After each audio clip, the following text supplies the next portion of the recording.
সবাই যদি রেডি হয়ে থাকি, রেডি কথাটা বলে দাও, আমরা স্টার্ট করে দেই। এখানে আমার আচ্ছা মোবাইলটা রেখে আমরা স্টার্ট করি। ঠিক আছে, আমরা রেডি। তো তোমাদের আজকে আজকে যে জিনিসটা থেকে আমরা স্টার্ট করব, এটা হচ্ছে যে গতদিনকার পরের পোর্শনটা থেকে। শোনো, তোমাদের অনেকগুলো কোশ্চেন আছে, এই কোশ্চেনগুলোর অ্যান্সার আমরা আস্তে আস্তে খুঁজবো, সমস্যা নাই। আজকে কি কি জিনিসগুলো মেইন পড়বো সেগুলো নিয়ে আমি একটু কথা বলে রাখি। আজকে যেই জিনিসটা পড়বো, প্রথমত আমাদের গ্রিন কেমিস্ট্রির আর বাকি অংশটা পড়বো। গ্রিন কেমিস্ট্রির বাকি অংশ পড়বো। আজকের আলোচ্য সূচি আমাদের আজকে প্রথম পর্ব হচ্ছে আমাদের গ্রিন কেমিস্ট্রির আর বাকি অংশ। তবে গ্রিন কেমিস্ট্রি সম্পর্কে আরো পড়বো আমরা পরবর্তীতে, বাকি অংশ। আর তার সাথে পড়বো আমরা আজকে আমরা বিক্রিয়ার হার শুরু করব। বিক্রিয়ার হার,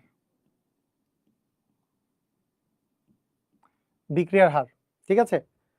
বিক্রিয়ার হার অর্থাৎ আর কি, মানে এটা এটা অ্যাকচুয়ালি যেই পোর্শনটার অন্তর্ভুক্ত, সেটাকে বলা হয় হচ্ছে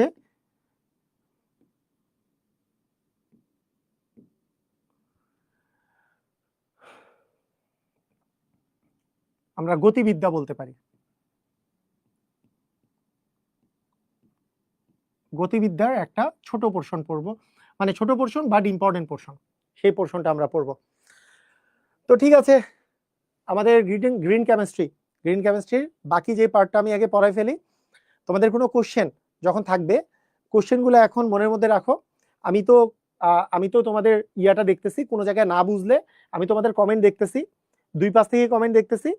কোনো কিছু না বুঝলে আমি দেখব যে কি কি ইয়ে আসতেছে আমার সামনে। আমি দেখতেছি যে ওয়েব অ্যাপে যারা আছো তাদের কমেন্ট, আর যারা ইয়েতে আছো, যারা ফেসবুকে আছো তাদেরও কমেন্ট আমি ডান পাশে দেখতেছি।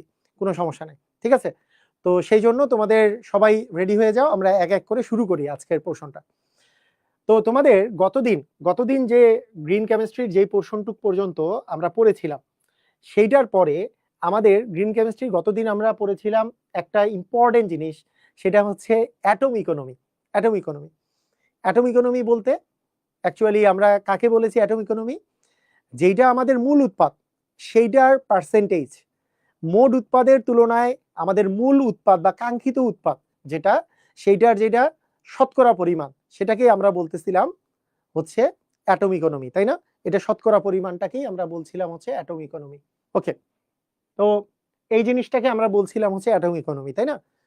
তো এখন ঘটনা হচ্ছে যে আমরা গতদিন অ্যাটম ইকোনমি থেকে আমরা যেই জিনিসটা দেখেছি, অ্যাটম ইকোনমির পার্সেন্টেজ যত বেশি থাকে, তত বেশি পরিমাণে একটা একটা প্রক্রিয়া হচ্ছে তত বেশি গ্রিনার, এবং সেই অ্যাটম ইকোনমির পার্সেন্টেজ যেটার বেশি, সেই প্রসেসগুলোই আমরা ইউজ করি। এটা পরিবেশের জন্য ভালো, তাই না? অ্যাটম ইকোনমির বিষয়টা এটা। এখন আজকে আমরা আরেকটা জিনিস পড়বো, সেটার নাম হচ্ছে ই ফ্যাক্টর। এবার আমরা শিখবো হচ্ছে ই ফ্যাক্টর। ই ফ্যাক্টর জিনিসটাও একটা প্রসেস, যেই প্রসেসটাও ডিটারমিন করে কোনো একটা প্রসেস যে পরিবেশের জন্য কোনটা আসলে ক্ষতিকর বেশি আর কোনটা কম ক্ষতিকর, এই জিনিসটা ডিটারমিন করে।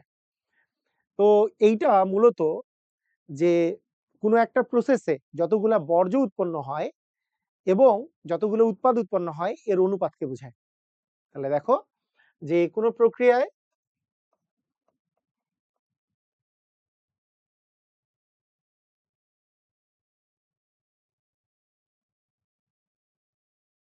উৎপন্ন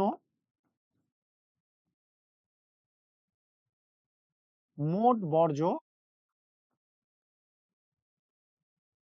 ও মোট উৎপাদের অনুপাতকে ই ফ্যাক্টর বলে।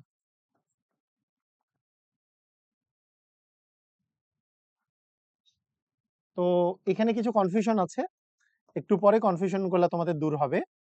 ই ফ্যাক্টর সমান হচ্ছে মোট বর্জ্য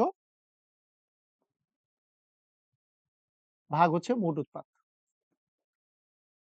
আচ্ছা, তো প্রথম টাইপের কোশ্চেন আমি যখন দিব, এইটাতে কোনো টাইপের কোনো কনফিউশন নাই, তোমরা সবাই এটা পারবা। যেহেতু কোশ্চেন আমি বলতেছি, কোশ্চেনটা ভালো করে দেখো। কোশ্চেনটা এরকম, আমি যদি তোমাকে বলি যে তোমার কোনো একটা প্রসেসে 20 কেজি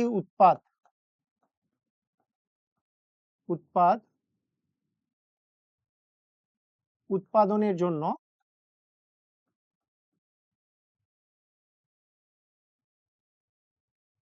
5 কেজি বর্জ্য উৎপন্ন হয়।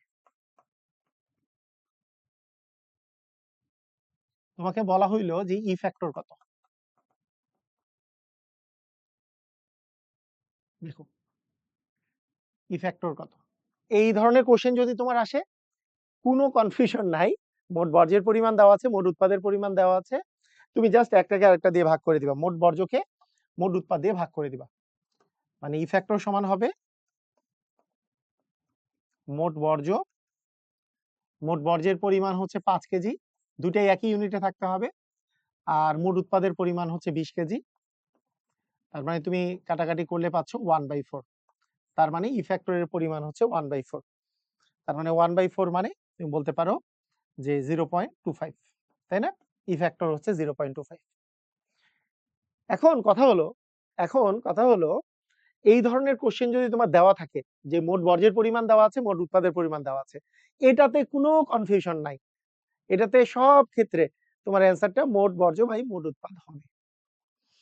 কিন্তু এখানে একটা মেইন একটা জায়গায় কনফিউশন যেটা দাঁড়ায়, যেটা বিভিন্ন জায়গায় তুমি বিভিন্ন রকম অ্যান্সার তুমি পাবা, সেটা কি, মোট উৎপাদ যে আছে সেই মোট উৎপাদের মধ্যে তোমার বর্জ্যের পরিমাণটাও কাউন্ট হবে কিনা।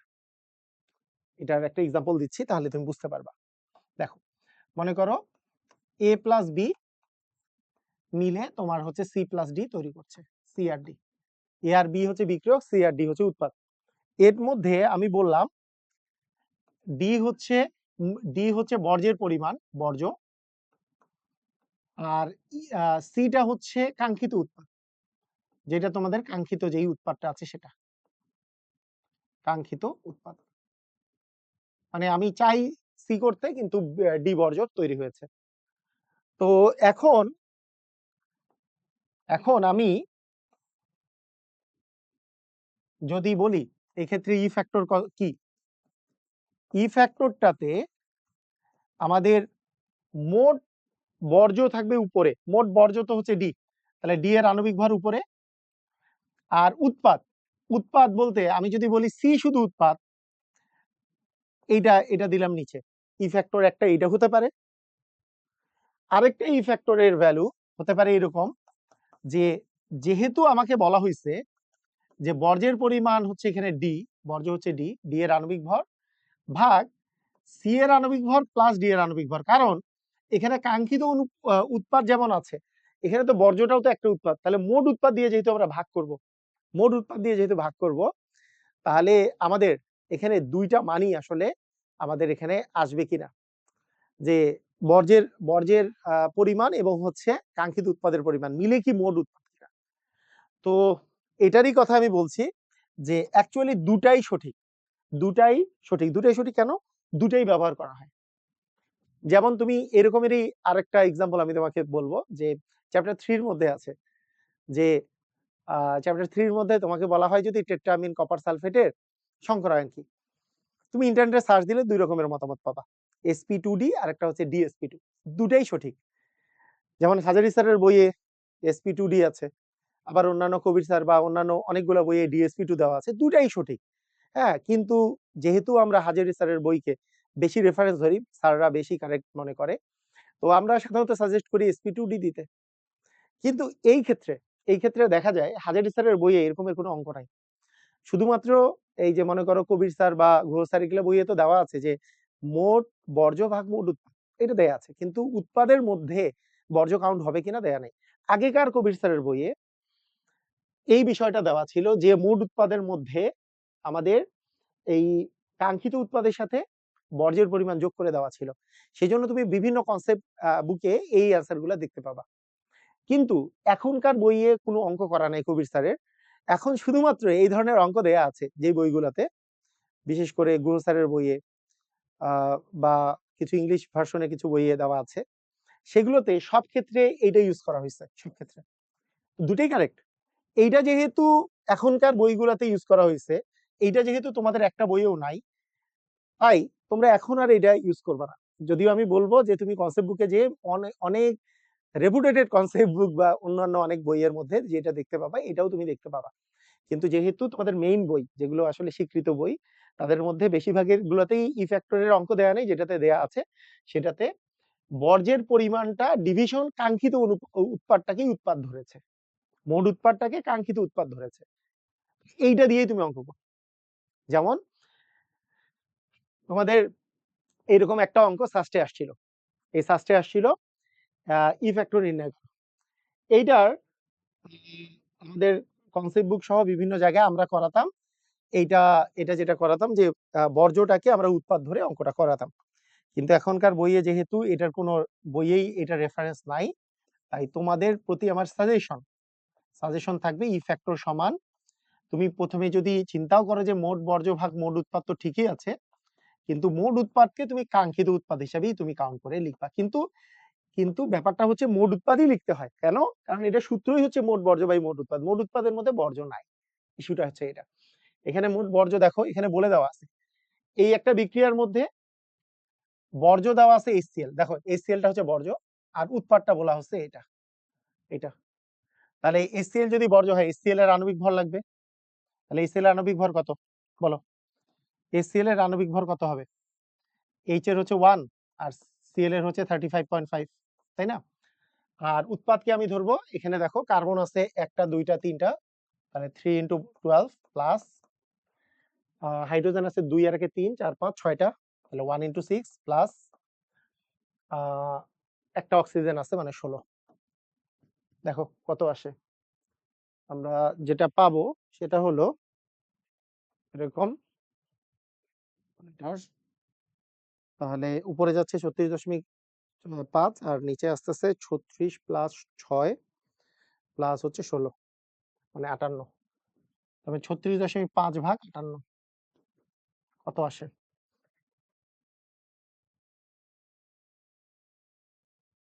এখানে আসে হচ্ছে 0.63। তো এটার এক্স্যাক্টলি অ্যান্সার তোমরা এখন থেকে 0.63 দিবা, ঠিক আছে? তো আমরা মাঝে মাঝে উপরেরটা ইউজ করতাম, এই যে এটা যদি তুমি মোট বর্জ্য দাও তাহলে 0.386 এরকম একটা অ্যান্সার আসবে, এটা ইউজ করার দরকার নাই। তোমাদেরকে কারণটা বলে দিলাম যে যেই কারণে তোমরা এটা ইউজ করবা। বুঝতে পারছো? ক্লিয়ার হইছো? তো এই জিনিসটাই আমার জানানোর ছিল। ওকে, ঠিক আছে, হইছে, আর কোনো প্যারা নাই, সমস্যা নেই। আচ্ছা, এবার চলে আসো অ্যাটম, মানে আমাদের গ্রিন কেমিস্ট্রির হচ্ছে নীতিমালাতে চলে আসো। গ্রিন কেমিস্ট্রির নীতিমালা, একটু তাড়াতাড়ি চলে আসো নীতিমালাতে সবাই। আচ্ছা, গ্রিন কেমিস্ট্রির যে নীতিমালা, এই নীতিমালাটা দেওয়া হয়েছে হচ্ছে 1991 সালে। এইটা মূলত আসে এমসিকিউতে, কিন্তু এটা সম্পর্কে তোমাদের একটু ধারণা থাকতে হবে, তাই আমি একটু জিনিসগুলা লিখে দেই। যেই যেই নীতিমালা,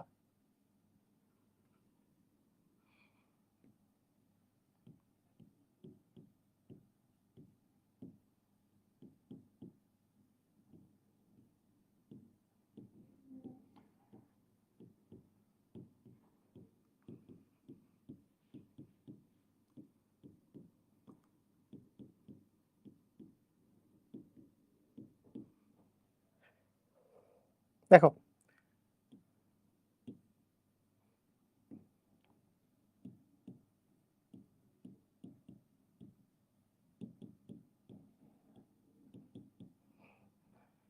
কয়টি নীতিমালা প্রদান করা হয় বলো?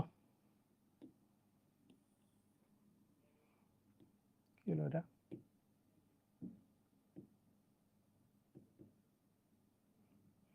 আচ্ছা,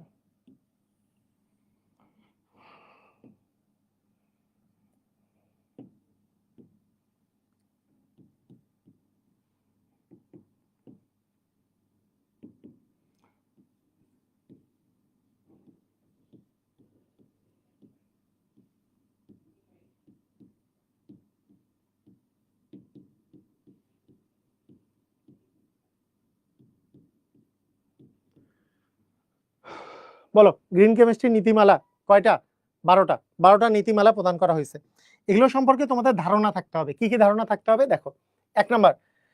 এক নাম্বার নীতিমালা, মানে সবগুলা নীতিমালার মধ্যে তোমাদের একটু ধারণা থাকতে হবে।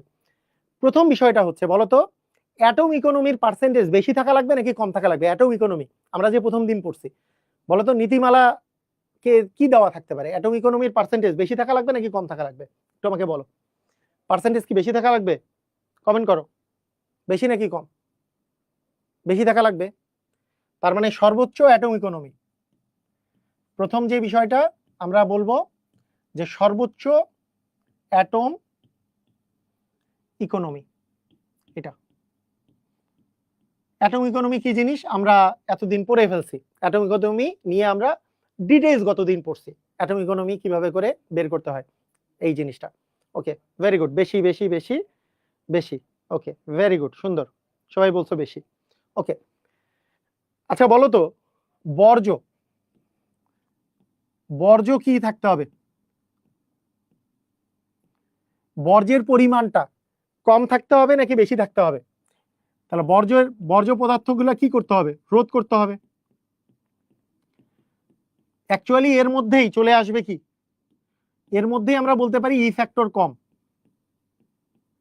ই ফ্যাক্টর কমাতে হবে। ই ফ্যাক্টর কি করতে হবে বলো? ই ফ্যাক্টর কমাতে হবে। ই ফ্যাক্টরটা কমাইতে হবে কারণ বর্জ্যের পরিমাণ যত মানে কমবে, ই ফ্যাক্টরের মান কমবে, ই ফ্যাক্টরের মান কমাতে হবে। তাহলে প্রথম দুইটা এটা খুব ইম্পর্টেন্ট, প্রথম দুইটাই ইম্পর্টেন্ট, খুবই ইম্পর্টেন্ট জিনিস। যদি তোমাকে সবচেয়ে ইম্পর্টেন্সের কথা বলা হয়, সবচেয়ে ইম্পর্টেন্ট কোনটা, তাহলে এক নম্বর কথা হচ্ছে অ্যাটম ইকোনমি। অ্যাটম ইকোনমি হচ্ছে সবচেয়ে বেশি করতে হবে, এটা ইম্পর্টেন্ট। তারপরে বর্জ্যের পরিমাণ সবচেয়ে কমাতে হবে, এটা ইম্পর্টেন্ট। এবং তার সাথে ন্যূনতম দুইটা জিনিস মনে রাখবা, ন্যূনতম করতে হবে। তোমাদেরকে মনে রাখতে হবে যে ন্যূনতম ঝুঁকি যাতে থাকে, মানে এমন নেওয়া যাবে না, ন্যূনতম ঝুঁকির প্রক্রিয়া ব্যবহার করতে হবে, ন্যূনতম ঝুঁকির এমন প্রক্রিয়া ব্যবহার করতে হবে, ন্যূনতম ঝুঁকির প্রক্রিয়া ব্যবহার করতে হবে যাতে করে ঝুঁকিটা ন্যূনতম থাকে। মানে এমন প্রক্রিয়া তুমি এখানে ব্যবহার করবা যাতে ওইটার মধ্যে ঝুঁকি কম থাকে। হ্যাঁ, মানে এমন হয়ে গেল বাস টাস্ট হয়ে পরিবেশের মধ্যে কেমিক্যাল গুলো ছড়ায় পড়লো, এটা যাতে সবচেয়ে কম থাকে। আরেকটা জিনিস হচ্ছে, আরেকটা ন্যূনতম যাতে উপজাত তৈরি হয়, ন্যূনতম উপজাত তৈরি করা। ন্যূনতম উপজাত তৈরি করা মানে মনে করো তোমার বাই প্রোডাক্ট যত কম হওয়া যায়, তোমরা যেইটা জিনিস তৈরি করতে যাচ্ছ ওইটাই যদি তৈরি হয়, ওইটাই যদি তৈরি হয়, এগুলো এই যে পয়েন্ট, মেইন পয়েন্টগুলো মুখস্থ করবা, মুখস্থ রাখবা, কারণ এমসিকিউতে যখন আসবে, এবং একবার রুয়েট ভর্তি পরীক্ষাতেও আসছে, আমি তোমাদেরকে দেখাচ্ছি যে কিভাবে আসে, এবং এমসিকিউতে বারবার ইম্পর্টেন্ট হবে।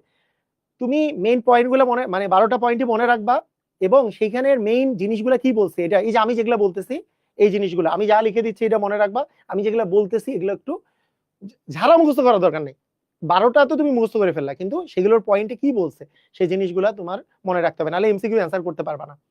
ঠিক আছে? তো দেখো ন্যূনতম উপজাত মানে তুমি যেটা তৈরি করতে যাচ্ছ সেটাই যাতে তৈরি হয়, এর এক্সেস জিনিসগুলো যাতে কম তৈরি হয়, যত বাই প্রোডাক্ট কম তৈরি হয় সেটা তোমার জন্য বেটার।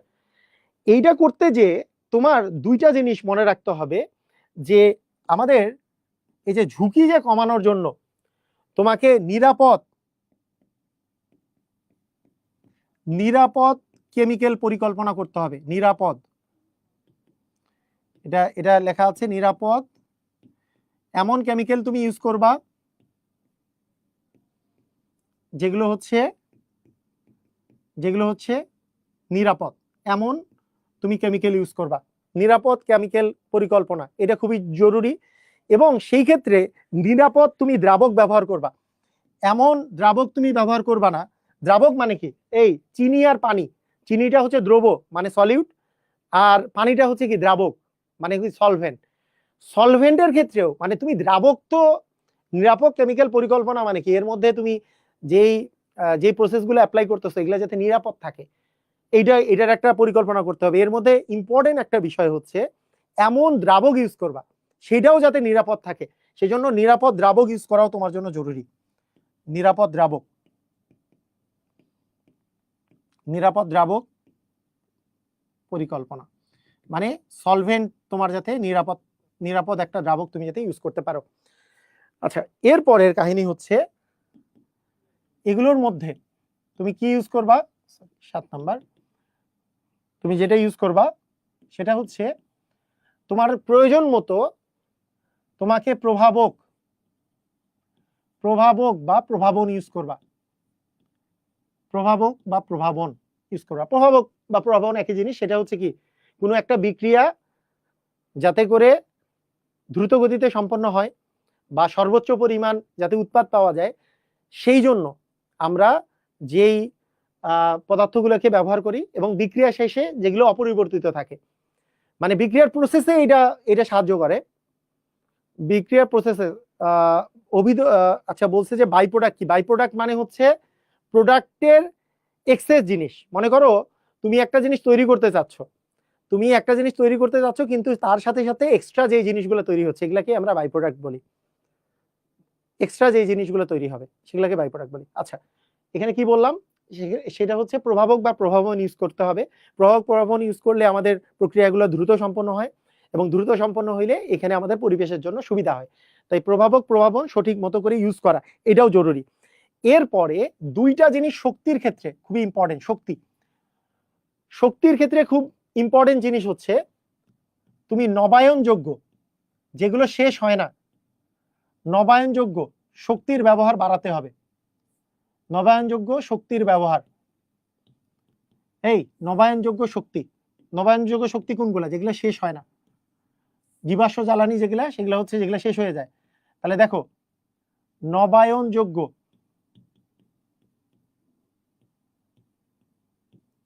শক্তির ব্যবহার, নবায়নযোগ্য শক্তির ব্যবহার তোমাকে বাড়াইতে হবে। মানে যেগুলো পৃথিবীতে যেগুলো শেষ হয় না সেগুলো তুমি বেশি বেশি করে ইউজ করবা। মানে এমন প্রসেস অ্যাপ্লাই করবা যেখানে নবায়নযোগ্য শক্তিটা বেশি ইউজ করতে হচ্ছে। ঠিক আছে, এটা তোমাদেরকে এনশিওর করতে হবে। এরপরে তোমার শক্তির পরিকল্পনা করতে হবে, যেটা হচ্ছে মানে শক্তির দক্ষতা পরিকল্পনা। এইটা ইম্পর্টেন্ট।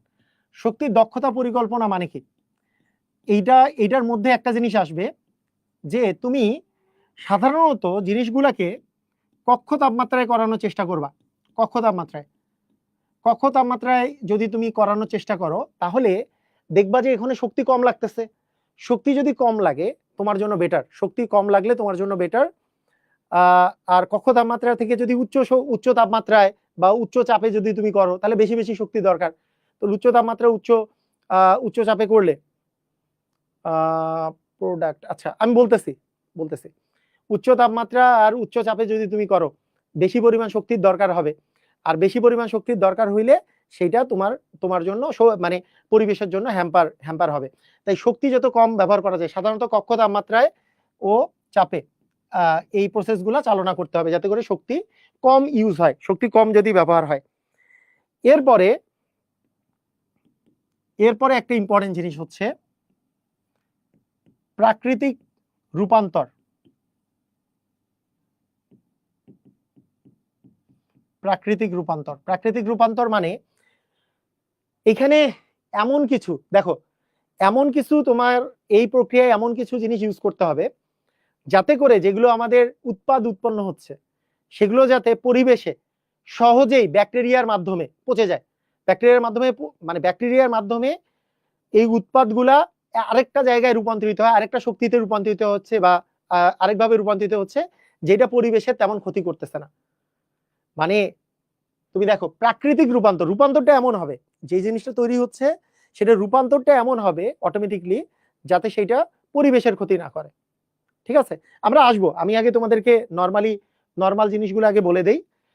মানে এখানে যেই 12টা পয়েন্ট আছে, এই 12টা পয়েন্টই তোমরা আগে দেখে নাও। এই প্রাকৃতিক রূপান্তরের সাথে সাথেই তোমাদের মনে রাখতে হবে যথাযথ দূষণ নিয়ন্ত্রণ, যাতে করে দূষণ না হয় সেই দিকে তোমাদেরকে কাজ করতে হবে, যাতে করে তোমার কোনো প্রকারের এখানে দূষণ না হয়, এইটার জন্য তোমাদেরকে কাজ করতে হবে। আর দুর্ঘটনা প্রতিরোধ করার জন্য যেগুলো ব্যবস্থা নেওয়া দরকার সেই ব্যবস্থাগুলো তোমাকে নিতে হবে। দুর্ঘটনা প্রতিরোধ করার জন্য যেই ব্যবস্থাগুলো নেওয়া দরকার সেই ব্যবস্থাগুলো তোমাকে নিতে হবে। ঠিক আছে, একটু সবাই একটু রিভিশন দাও। এটা মোট অ্যাটম ইকোনমি, বর্জ্য পদার্থ, এটা একটু রিভিশন দাও। দেখো তো মুখস্থ করে ফেলো তো 12টায়। তোমাদেরকে 1 মিনিট টাইম দিলাম, 2 মিনিট টাইম, তাড়াতাড়ি সবাই লেখা হইলে মুখস্থ করো তাড়াতাড়ি।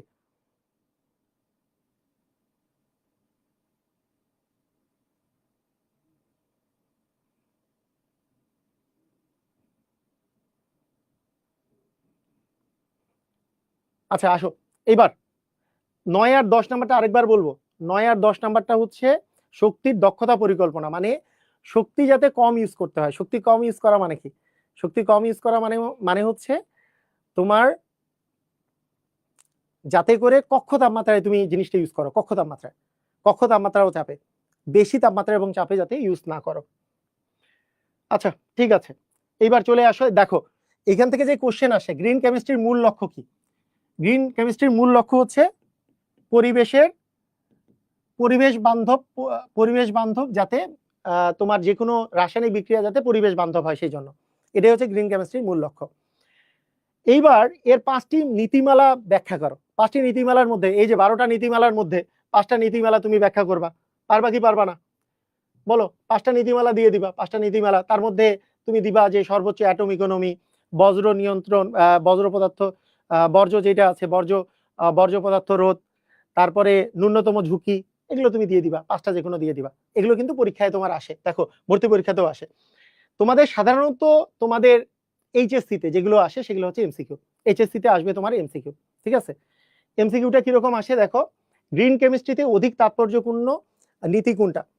বলো একটু এমসিকিউ গুলো অ্যান্সার দাও তাড়াতাড়ি। 6 নাম্বারটা বলেন ভাইয়া। আচ্ছা 6 নাম্বারটা বলতেছি একটু পরে, 6 নাম্বারটা একটু পরে বলতেছি, আগে এটার অ্যান্সার দাও সবাই। গ্রিন কেমিস্ট্রিতে অধিক তাৎপর্যপূর্ণ নীতি কোনটা? তাড়াতাড়ি 4 নাম্বারটা বলেন ভাইয়া। আচ্ছা বলতেছি, এটার অ্যান্সার কি হবে? আমি তোমাদেরকে প্রথমেই বলছি সবচেয়ে ইম্পর্টেন্ট হচ্ছে অ্যাটম ইকোনমি, তাই না? অ্যাটম ইকোনমি, সর্বোত্তম অ্যাটম ইকোনমি, এটা হচ্ছে আমাদের প্রথম ইয়া হচ্ছে সর্বোচ্চ অ্যাটম ইকোনমি। এটা ঢাকা বোর্ড 2023-এ আসছে। গ্রিন কেমিস্ট্রির সূচনা হয়েছিল কবে? যদিও সেটা 1990 সাল থেকেই ব্যবহার করা হয় কথাগুলো, কিন্তু এটার মূল সূচনা হয়েছে 1991 সালে। 1991 সালে প্রথমেই আমি লিখে দিয়েছিলাম। সবুজ রসায়নের মূলনীতি কয়টা? দেখছো এগুলো পরীক্ষায় আসে। সবুজ রসায়নের মূলনীতি কয়টা? এটা হচ্ছে আমাদের 12টা, তাই না? 12টা। আমি দেখাচ্ছি যে এখান থেকে এমসিকিউ কেমনে কেমনে আসে। দেখো তো এটা পারো কিনা, যে সবুজ রসায়নে দ্রাবক হিসাবে কার্বন টেট্রাক্লোরাইড ব্যবহৃত হয়। বজ্র উৎপাদন সর্বনিম্ন রাখা হয়। তারপরে বিষমুক্ত দ্রাব্যদি ব্যবহার করা হয়। এগুলো তো সঠিক, এটা সঠিক। বর্জ্য যাতে তোমার বর্জ্য যাতে তোমার কম উৎপন্ন হয়, সেটাও ঠিক আছে। দ্রাবক হিসাবে এটা তো আমাদের তো সবুজ রসায়নে এটাই ব্যবহার করা হবে, এটা তো কোনো কিছু নাই, তাই না? আচ্ছা, তার মানে এটার অ্যান্সার কি হবে? 2 এবং 3, 2 এবং 3 হবে, তাই না? বলো এইটার অ্যান্সার বলো দেখি সবাই, এটার অ্যান্সার বলো। কক্ষ তাপমাত্রায় একটু বলো দেখি, কক্ষ তাপমাত্রা ও চাপে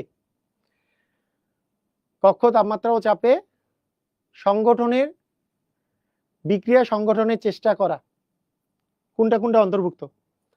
তারপরে নবায়নযোগ্য কাঁচামাল কম ব্যবহার করা, তারপরে প্রাথমিক গৌণ উৎপাদ হ্রাস করা।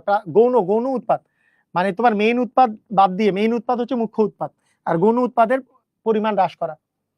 তাহলে দেখো এই যে শক্তি যে তুমি কম ব্যবহার করবে, এটার জন্য কি কক্ষ তাপমাত্রায় এবং চাপে বিক্রিয়া সংগঠনের চেষ্টা করতে হবে, এটা সঠিক।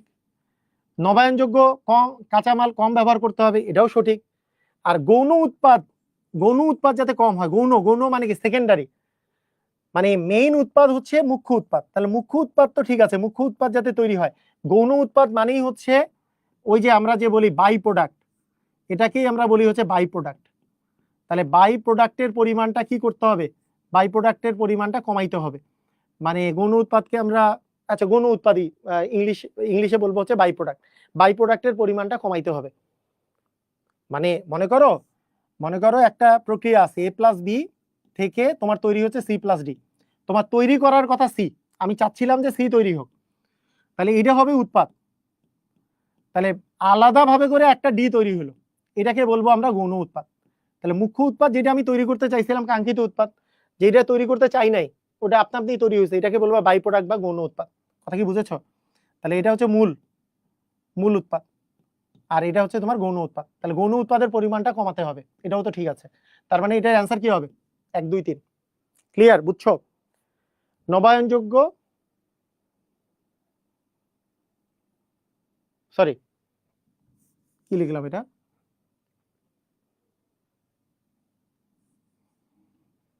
বলো বলো একটু তাড়াতাড়ি, আমি আমি ভুল বলছি, এটার অ্যান্সার কি হবে? বলো বলো বলো বলো, এটার অ্যান্সার কি হবে?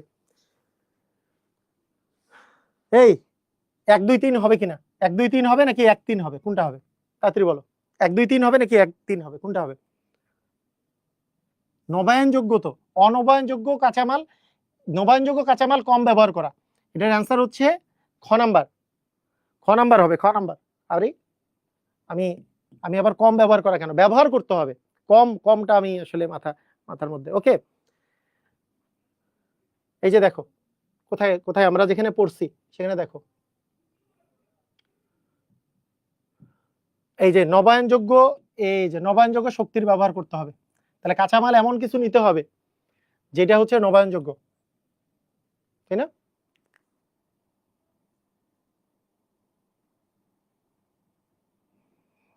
তাহলে অ্যান্সার কি হবে? কম ব্যবহার করবা না বেশি ব্যবহার করবা? এটার অ্যান্সার কি হবে? তাড়াতাড়ি জানো,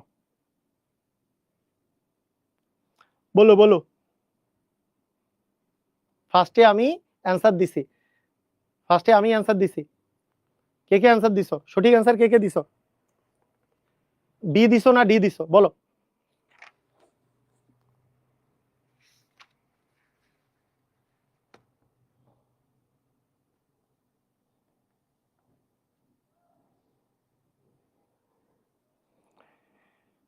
অবশ্যই বি হবে, বললাম না নবায়নযোগ্য কাঁচামাল তো বেশি ব্যবহার করতে হবে, এটা কম না, আমি কমটা দেখি নাই কম ব্যবহার করতে হবে আমি দেখি নাই। ওকে ঠিক আছে, তার মানে 1 আর 3 অ্যান্সার হবে, রাইট।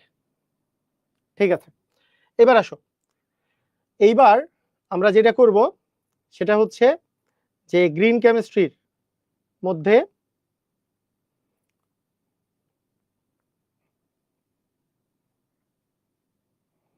এটা কি এই পর্যন্তই আমাদের গ্রিন কেমিস্ট্রি ছিল। এখন বলো কোনটা কোনটা তোমরা জিনিস বুঝো নাই, সেটা একটু বলো দেখি, কোন কোন জিনিসগুলো তোমরা বুঝো নাই, ওটা নিয়ে একটু কথা বলে আমরা চলে যাব পরের প্রসেসে। ন্যূনতম উপজাত, উপজাত মানে হচ্ছে বাই প্রোডাক্ট তৈরি করা। ওই যে একটু আগে যেটা বুঝাইলাম, মানে যত কম পরিমাণে গৌণ উৎপাদ, উপজাত বলতে হচ্ছে গৌণ উৎপাদ, মূল উৎপাদ বাদে যে গৌণ উৎপাদ এটা কমাইতে হবে, এটাই বলতে এটাই বুঝাইছে। নিরাপদ দ্রাবক, মানে এমন দ্রাবক ইউজ করতে হবে যেটা হচ্ছে নিরাপদ। মনে করো এমন দ্রাবক ব্যবহার করা যাবে না যেটা পরিবেশের জন্য হ্যাম্পার বা যেটার মধ্যে ঝুঁকি আছে, সেরকম নিরাপদ দ্রাবক ব্যবহার করতে হবে। এটা 6 নাম্বার, অনেকেই বলছিল যে 6 নাম্বার। নবায়নযোগ্য শক্তির ব্যবহার, তোমরা জানো নবায়নযোগ্য শক্তি, অনবায়নযোগ্য শক্তি পড়ছো না? যেগুলো শক্তি শেষ হয়ে যায় সেগুলো হচ্ছে আমাদের অনবায়নযোগ্য শক্তি, যেগুলো শেষ হয় না প্রকৃতিতে, যেগুলো শেষ হয় না, অফুরন্ত পরিমাণে যেগুলো আছে সেগুলো হচ্ছে নবায়নযোগ্য শক্তি, এগুলোর ব্যবহার করতে হবে, তাই না? ওকে, আচ্ছা আর কি? আর বাকিটা তো বুঝছো, শক্তির দক্ষতা পরিকল্পনা বলতে কক্ষ তাপমাত্রায় চাপে চেষ্টা করতে হবে। প্রাকৃতিক রূপান্তর বলতে এমন কিছু তে রূপান্তরিত হইতে হবে ওয়েস্টেজ গুলাকেও বা বিভিন্ন প্রোডাক্ট গুলাকে, যেগুলো ওয়েস্টেজ গুলা বিশেষ করে যেগুলোতে পরিবেশের ক্ষতি হবে না সেরকম। 5 নং কি ছিল? নিরাপদ কেমিক্যাল পরিকল্পনা, ওই একই কথা, মানে কেমিক্যাল গুলো এমন ব্যবহার করতে হবে যাতে করে এগুলো নিরাপদে, মানে এগুলো পরিবেশের জন্য হ্যাম্পার না হয়। কেমিক্যাল মানে এখানে যত প্রকারের কেমিক্যাল আছে, কেমিক্যাল পরিকল্পনাগুলা, এটার একটা আলাদা পরিকল্পনা করতে হবে যে হ্যাঁ এমন এমন কেমিক্যাল ইউজ করব। আমাদের কাছে অনেকগুলো প্রসেস থাকবে, এতগুলো প্রসেসের মধ্যে যেটার মধ্যে কেমিক্যালগুলো নিরাপদ তুলনামূলক সেটা তুমি নিরাপদ করবা। 7 নাম্বার তো প্রভাবক। প্রভাবক ইউজ করবা কি যে কোনো একটা জায়গায় যদি তুমি প্রভাবক বা প্রভাবন ইউজ করো, প্রভাবক ইউজ করা, মনে করো তুমি আর একটা প্রক্রিয়া তোমার চলতেছে, একটা বিক্রিয়া চলতেছে, এই বিক্রিয়াটার মধ্যে প্রভাবক কাকে বলে, প্রভাবক জিনিসটা কাকে বলে? তোমরা এরকম ধরো তোমার যে কোনো একটা বিক্রিয়ার মধ্যে মানে অনেক কিছুই প্রভাবক আছে। তোমরা তো এখনো জৈব যৌগ পড়ো নাই, তোমাদের কি প্রভাবক হিসাবে কি দেওয়া যায়?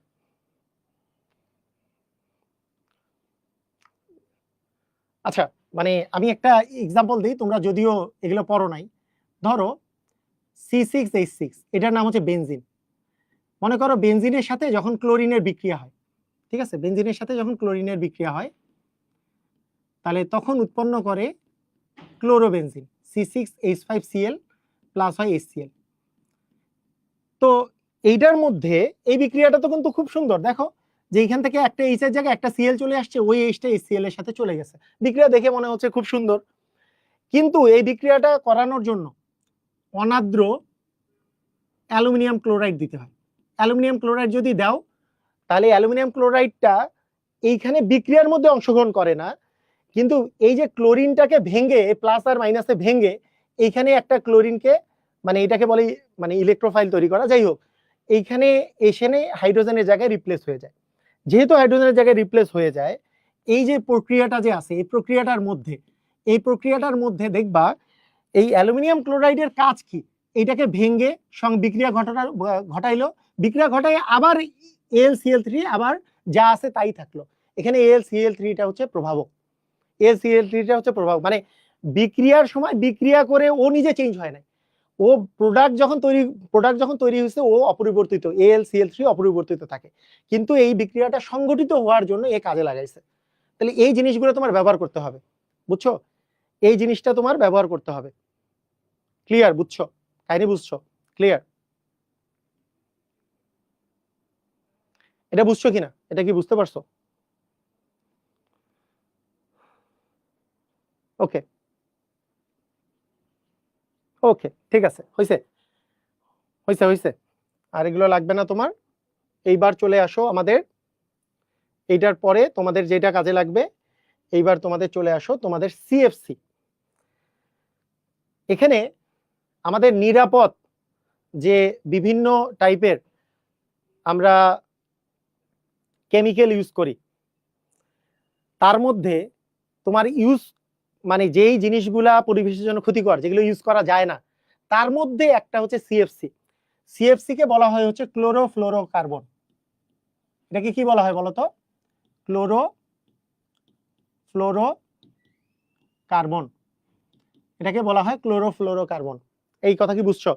এটাকে বলা হয় হচ্ছে ক্লোরোফ্লোরোকার্বন। এই ক্লোরোফ্লোরোকার্বন এইটা পরিবেশের জন্য, এটা ওজোন স্তরের জন্য অনেক ক্ষতিকর, ওজোন স্তরের জন্য অনেক ক্ষতিকর, তার মানে পরিবেশের জন্য এটা ক্ষতিকর, এটা ক্ষতিকারক, ঠিক আছে? এইটার বদলে পরিবেশের জন্য কম ক্ষতিকর এই CFC মানে হাইড্রোক্লোরোফ্লোরোকার্বন ইউজ করা হয়। এটা মানে H দিয়ে তোমার অ্যাকচুয়ালি চলে আসছে হাইড্রোজেন, H দিয়ে কি চলে আসছে বলতো? হাইড্রোজেন চলে আসছে, এইটা এখন বেশি পরিমাণে ব্যবহার করা হয়। এটা তোমার CFCর মধ্যে CFC 11, 12 এগুলো যেমন ইউজ করা হয়, ঠিক আছে, 11, 12 এগুলো যেমন ইউজ করা হয়। দেখো আমরা যদি CFC তোমাকে যদি আমি বলি 11, এটা CFC 12, এগুলো পরিবেশের জন্য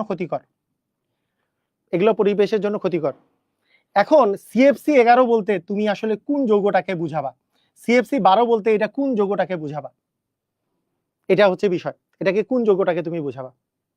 এটা। তো আমি তোমাদেরকে বলতেছি, অথবা সিএফসি আমরা 24 বলতে কোন যৌগটাকে বুঝাবো? কয়েকটা যৌগের নাম আমি লিখে ফেলি। সিএফসি 11, সিএফসি 12, হ্যাঁ, সিএফসি তোমার 22 দেই। আচ্ছা, এগুলো আগে দেই, তারপরে অন্যগুলা দেখাচ্ছি। দেখো, এই যৌগগুলোর আসলে সংকেত কি? আমরা যে সংকেতটা নির্ণয় করব সেটা হচ্ছে আণবিক সংকেত। আণবিক সংকেতটা কি হবে? দেখো, আণবিক সংকেত কি হবে, একটু ভালো করে খেয়াল করো। আণবিক সংকেতটা কি হবে? আমারও তো নাই, মানে কি? আচ্ছা, এটা করার যেটা নিয়ম সেটা হচ্ছে, মনে করো সিএফসি তোমার কাছে আছে 11, এটা তো তুমি এটার মান বের করার জন্য তুমি 11-র সাথে, যে একজন লিখেই দিছে 90 যোগ করতে হবে। 11-র সাথে তুমি 90 যোগ করবা, তাহলে 90 যোগ করলে কত আসে বলো তো?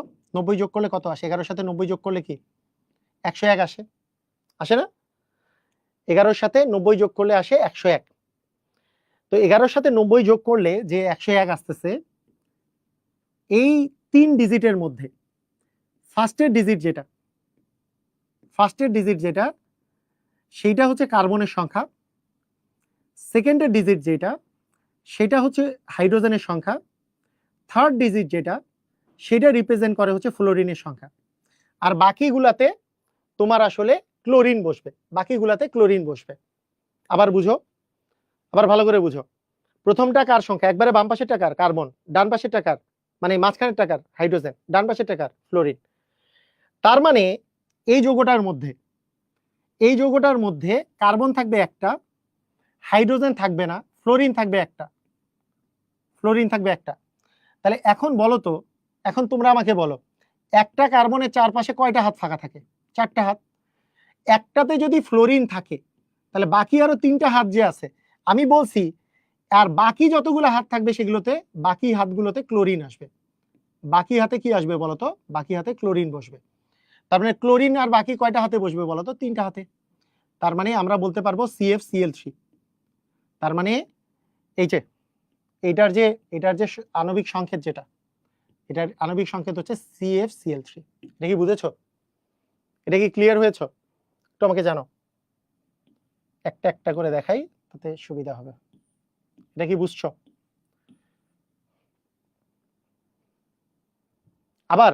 আবার বলতেছি, নাও আরেকবার যে বলবো, আরেকবার নতুন বলবো। মনে করো CfC12, কি করব? কত যোগ করব বলো তো? কত যোগ করব? CfC12 এটার কার্বন সংকেত বের করতে চাই, কত যোগ করব? 90 যোগ করব। অল টাইম 90 যোগ করব। 90 যোগ করলে কত আসে? 102। প্রথমটা কার? প্রথমটা হচ্ছে কার্বনের, পরেরটা কার? পরেরটা হচ্ছে হাইড্রোজেনের, তারপরেরটা কার? তারপরেরটা ফ্লোরিনের। তাহলে কার্বন আছে কয়টা? একটা। হাইড্রোজেন কয়টা? নাই। ফ্লোরিন কয়টা? 2টা। কার্বনের হাত কয়টা? হাত তো 4টা, 4টার মধ্যে 2টা ফ্লোরিন, আর বাকি 2টা কি যাবে? ক্লোরিন। তার মানে CfC12 এর সংকেত হচ্ছে এটা। বুঝছো কি বুঝো নাই আমাকে জানাও, বলো বুঝছো কিনা?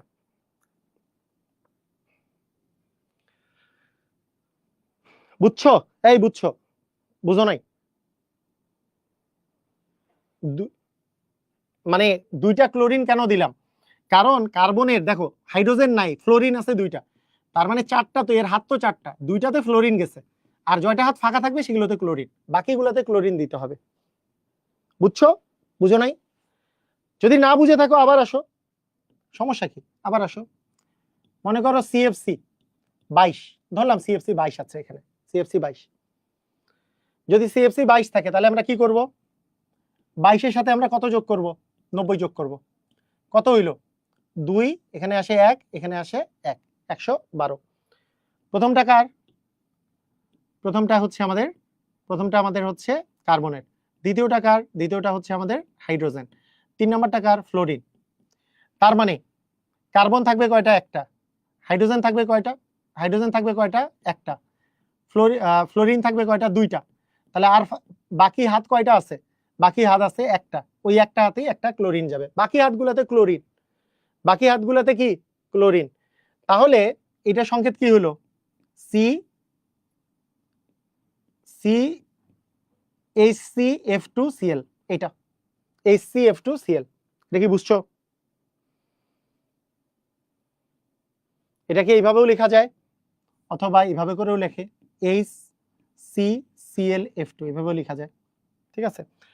তো এখন কথা হইলো, বলো তো এর মধ্যে এই জিনিসটার মধ্যে আমাদের হাইড্রোজেন আছে কি নাই? এটার মধ্যে কি হাইড্রোজেন একটা আছে না? যদি হাইড্রোজেন থাকে, এইটার আরো একটা নাম হচ্ছে, এইটাকে দুই নামেই ডাকা হয়, তুমি এটাকে HCFC আকারেও ডাকতে পারো, HCFC22 এটা আকারেও ডাকতে পারো।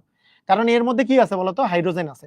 আগের দুইটার মধ্যে দেখো হাইড্রোজেন ছিল না, এই যে আগের এটার মধ্যেও হাইড্রোজেন নাই, এটার মধ্যেও হাইড্রোজেন নাই, তাহলে এটা শুধু CFC। আর এটার মধ্যে কি হয়েছে? এটার মধ্যে একটা হাইড্রোজেন আসছে HCFC। কথা কি বুঝছো? 90 কেন অ্যাড করা হয়? এটাতে নামকরণের সুবিধার্থে, নামকরণের সিস্টেম আরেকটু আলাদা। নামকরণের সিস্টেমটা সামনে শূন্য দিয়ে তারপরে ওইটার মান হয় কার্বন এবং ওইটা থেকে এক কম হয় হাইড্রোজেন, এইভাবে করে করতে হয়। কিন্তু এটা আমরা একটা সিস্টেম অ্যাপ্লাই করছি, এটা তোমাদের বইয়ে দেওয়া আছে, তো এইভাবে করেই করতে পারবা, বুঝছো? আসো আরো একটা করি, মনে করো CFC, এটা বুঝছো? বুঝছো বুঝছো?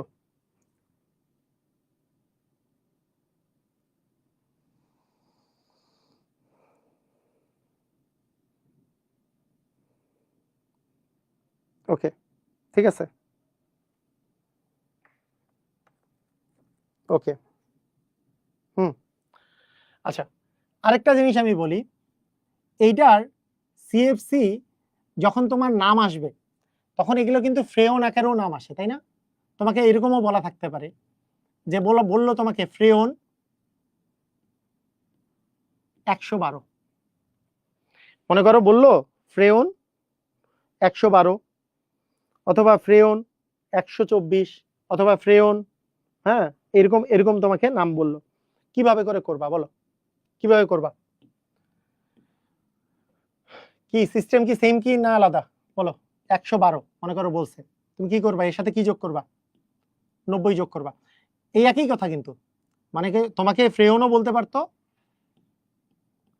CFCও বলতে পারতো, CFC 112ও বলতে পারতো, ঠিক আছে? এইচ কেন হয় স্যার? আচ্ছা, এইচ কেন হয়? হাজারের বইয়ে যে কোন এটা, এই যে ফ্রেয়নের ইয়েগুলা, এটা তোমাদের সাধারণত হাজারির স্যারের বইয়ে মনে হয় এই ফ্রেয়নের গ্যাসের শুধু কিছু সংকেত দেওয়া আছে, এটা সবগুলো বিস্তারিত দেওয়া নেই। দেখো তাহলে এখানে কত আসবে? 2, এখানে কত আসবে? 0, এখানে কত আসবে? 2, মানে 202। তাহলে প্রথমটা কার মান? প্রথমটা হচ্ছে কার্বনের মান, তারপরটা কার মান? হাইড্রোজেনের মান, তারপরটা কার মান? ফ্লোরিনের মান। বাকিগুলাতে কি বসবে? বাকিগুলাতে ক্লোরিন বসবে। দেখো তুমি চিন্তা করবা, এখানে তোমার হাত কয়টা আছে? দুইটা কার্বনের মোট কয়টা হাত ফাঁকা? মোট 6টা হাত ফাঁকা। দুইটা কার্বনে কয়টা হাত ফাঁকা? 6টা হাত ফাঁকা। গ্রিন কেমিস্ট্রি সংজ্ঞাটা বলেন। গ্রিন কেমিস্ট্রি তো গতদিনই সংজ্ঞা বললাম যে গ্রিন কেমিস্ট্রি হচ্ছে এমন একটা প্রক্রিয়া, যেই প্রক্রিয়া মানে এমন প্রক্রিয়া ব্যবহার করার জন্য যেই উদ্যোগগুলো নেওয়া হয়, এইটাকেই আমরা গ্রিন কেমিস্ট্রি বলি, যে পরিবেশ বান্ধব প্রক্রিয়া। এটা তো গতদিনই পড়াইছি। ওকে, ঠিক আছে, আণবিক সংকেতটা কিভাবে? ওকে, ঠিক আছে। দেখো এখন কার্বন হচ্ছে দুইটা, তাহলে দেখো কার্বন যদি দুইটা হয় তাহলে আমাদের তার দুই পাশে হাইড্রোজেন, এখানে দেখো মোট 6টা হাত ফাঁকা, এই যে 1 2 3 4 5 6, 6টা হাতের মধ্যে 2টা হাতে ফ্লোরিন, আর বাকিগুলোতে কি যাবে বলতো? ক্লোরিন যাবে, কারণ এখানে কোনো হাইড্রোজেন নাই, বাকিগুলোতে ক্লোরিন যাবে। তার মানে তুমি এটা বলতে পারো যে CF2Cl আর CCl3, এটা বলতে পারো। মানে অ্যাকচুয়ালি এখানে কার্বন থাকবে দুইটা, ফ্লোরিন থাকবে হচ্ছে দুইটা, আর বাকি 4টা থাকবে হচ্ছে ক্লোরিন, এটা। তো এখন তোমাদের মনে হইতে পারে ফ্লোরিন কি এক হাতে দিব নাকি দুইটা হাতেই দিব? ফ্লোরিন কি একটা হাতে দিব নাকি দুইটা হাতে দিব? ভালো করে শোনো, তোমার কাছে মনে হইতে পারে ফ্লোরিনকে আমি একটা হাতে দিব নাকি দুইটা হাতে দিব। অ্যান্সার হচ্ছে ফ্লোরিন তুমি মানে এইটার গাঠনিক সংকেত তুমি দুই জায়গাতেই দিতে পারো, মানে দুইটাকেই আমরা ফ্রেওন বা সিএফসি 112 বলবো। মানে কার্বন যদি দুইটা থাকে আর ফ্লোরিন যদি দুইটা থাকে, তুমি এমন হইতে পারে তুমি এই জায়গায় দুইটা ক্লোরিন দিলা, একটা জায়গায় ফ্লোরিন দিলা, এই জায়গায় একটা ফ্লোরিন দিলা, এই দুই জায়গায় দুইটা ক্লোরিন দিলা, তাহলে জিনিসটা দাঁড়াবে হচ্ছে CCl2F আবার CCl2F। এটাও তোমার ঠিক আছে, এটাও তোমার ঠিক আছে, দুইটাই ঠিক আছে। তোমার মোট কার্বন লাগবে দুইটা, ফ্লোরিন লাগবে দুইটা, আর বাকি লাগবে চারটা হচ্ছে কার্বন। সবাই কি চারটা হচ্ছে ক্লোরিন, সবাই কি বুঝেছো? এই পোলাপাইন বুঝছো কি? এই বুঝছো আমাকে বলো। ফ্রেয়ন ফ্রেয়ন ফ্রেয়ন বা হচ্ছে সিএফসি 124 বলতে কি বুঝো বলো, তাড়াতাড়ি লেখো দেখি। 124 সিএফসি 124টা সবাই করো।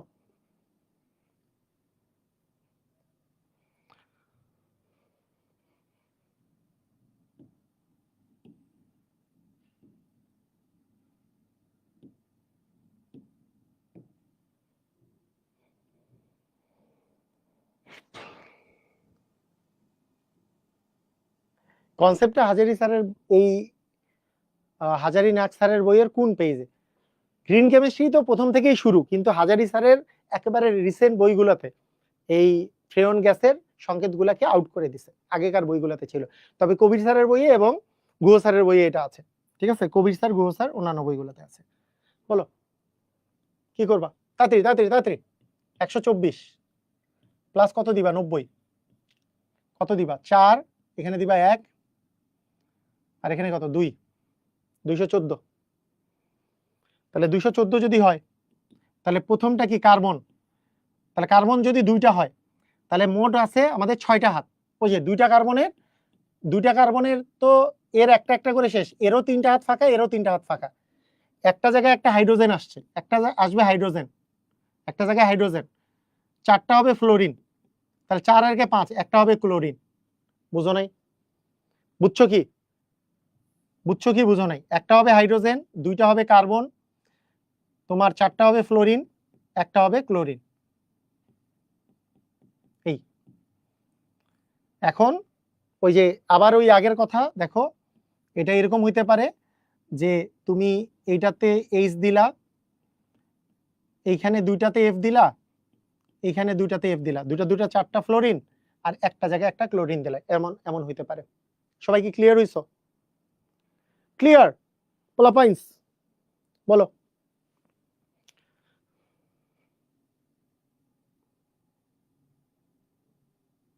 ক্লিয়ার ক্লিয়ার, ওকে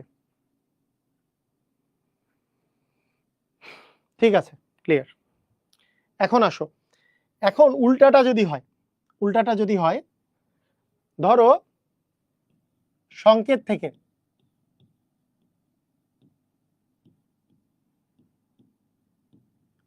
থেকে সিএফসি নির্ণয়।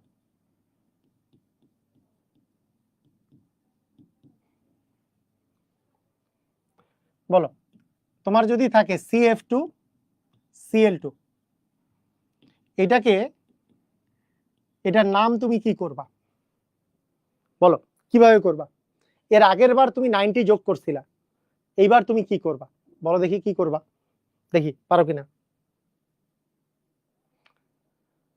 কিভাবে করবা?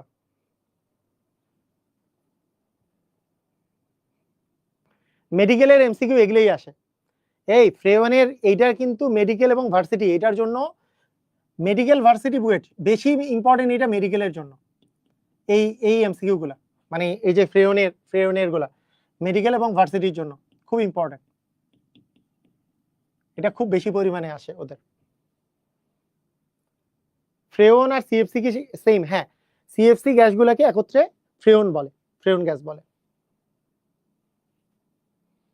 কিভাবে এটার মান কত হবে সেটা সেটা একটু নামটা বলো। CF2Cl2 এটার নামটা বলো, এটা কি হবে?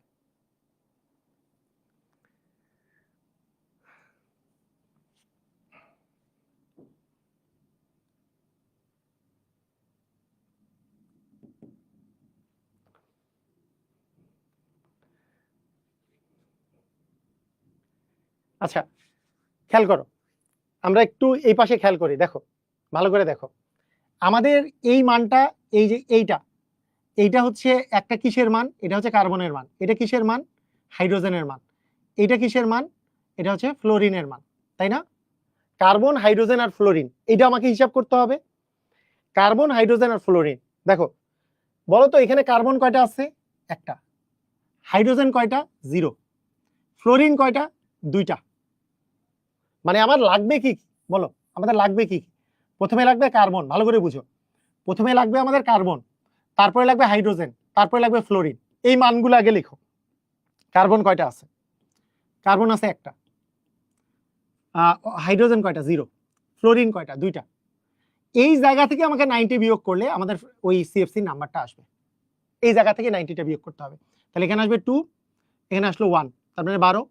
তার মানে এটার নাম হচ্ছে সিএফসি 12 বা ফ্রেয়ন 12। কথা কি বুঝছো? কথা কি বুঝলা? এই পোলাপাইন বুঝছো? প্রথমে দেখবা কার্বন কয়টা আছে, কার্বন কয়টা আছে, ফ্লোরিন কয়টা আছে, হাইড্রোজেন কয়টা আছে, আর ফ্লোরিন কয়টা আছে। দেখি আরো পারো কিনা। আরেকটা আরেকটা হিসাব হোক, বলো। তোমার মনে করো সি আছে 2, তারপরে এইচ আছে 2, এফ আছে মনে করো 3, এফটা পরে, আচ্ছা, H2, C2, Cl2, F2, বলো এটা কি হবে?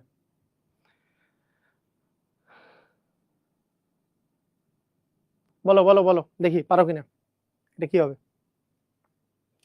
এটার নাম কি হবে?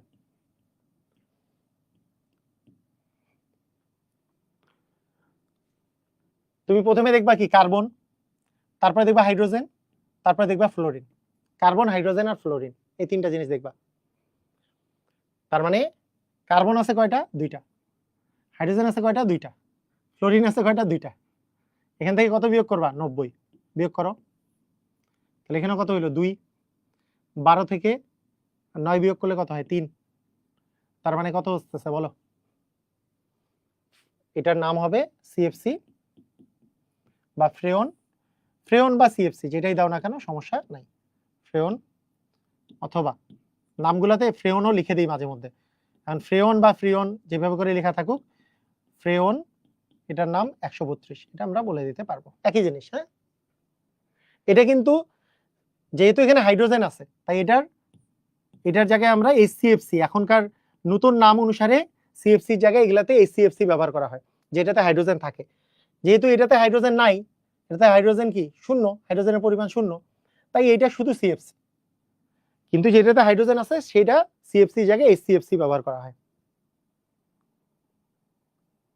হোয়াই হাইড্রোজেন হবে না, বললামই তো, সিএফসি HCFC দুটোই ব্যবহার করা যায়।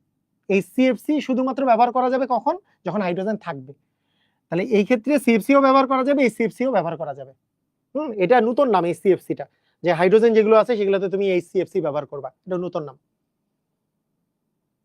বুঝছো বুঝছো বুঝছো ক্লিয়ার? লাস্ট মানে আমরা এটার লাস্ট প্র্যাকটিস করব, তারপরে বিক্রিয়ার হারে চলে যাব। এটা একটু প্র্যাকটিস করে নাও। আরেকটা বলো, মনে করো C2, F3, Cl3, বলো এটার নাম কি হবে? এটার নাম কি হবে?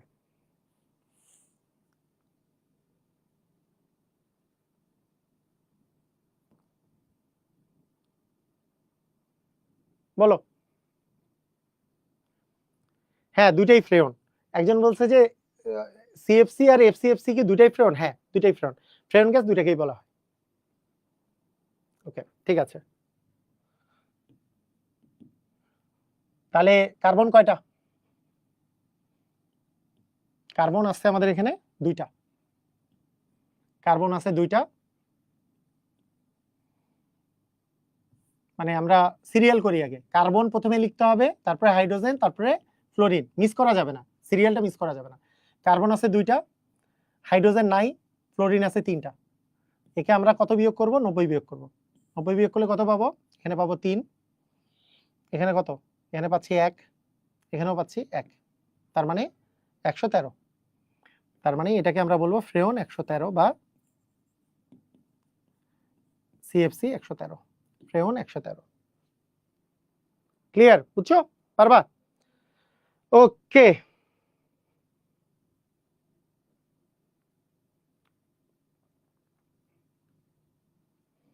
দেখি আমাদের কতজন আছে এখন? 113, 113, 113, 113। ভেরি গুড, সুন্দর। এইবার চলে আসো very very very very important জায়গায়। এবার আমরা চলে আসব গতিবিদ্যার একেবারে বেসিক। আজকে একটু মানে 10-15 মিনিট আমরা একটু পড়বো গতিবিদ্যার এই পার্টটা, একটু পড়বো, ইম্পর্টেন্ট জিনিস একটু পড়ে নেব। ঠিক আছে, ভালো করে শোনো।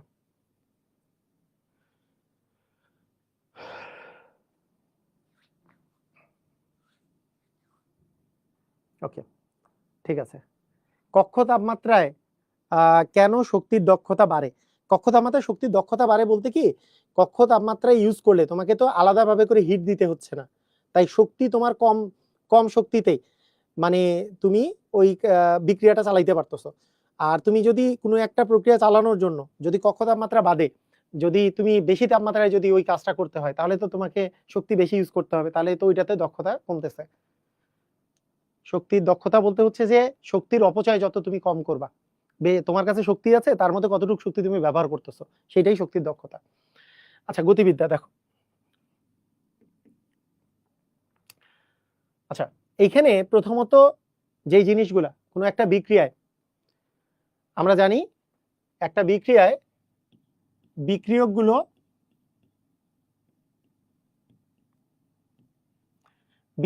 বিক্রিয়া করে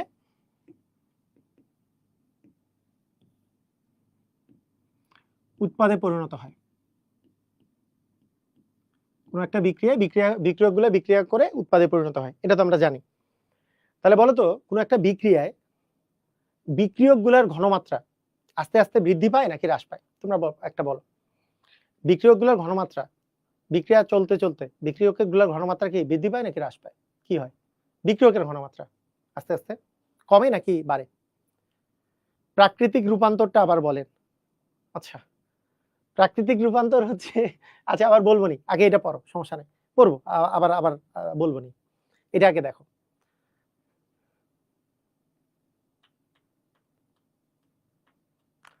হ্যাঁ, বিক্রিয়কের ঘনমাত্রা হ্রাস পায়।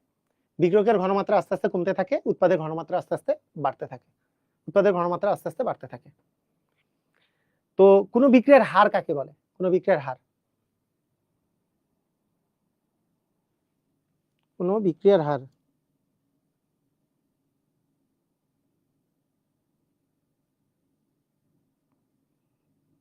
হ্যাঁ, ওই যে ও বলেই দিছে, সুন্দর।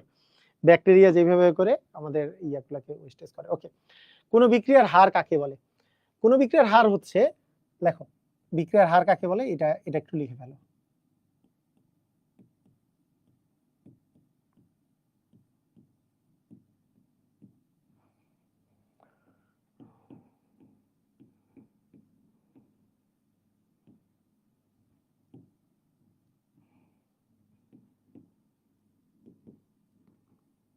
কোন বিক্রিয়ায়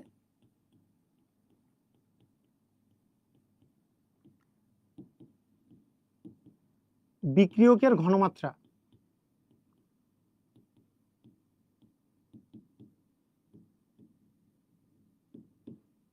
বিক্রিয়কের ঘনমাত্রা যে হারে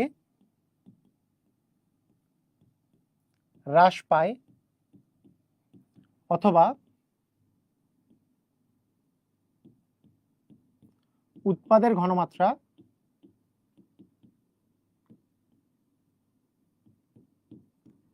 যে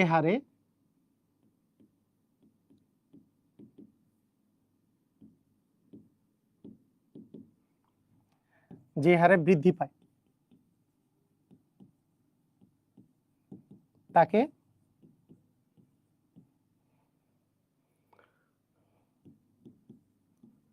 বিক্রিয়ার হার বলে। ঠিক আছে, বিক্রিয়কের ঘনমাত্রা যে হারে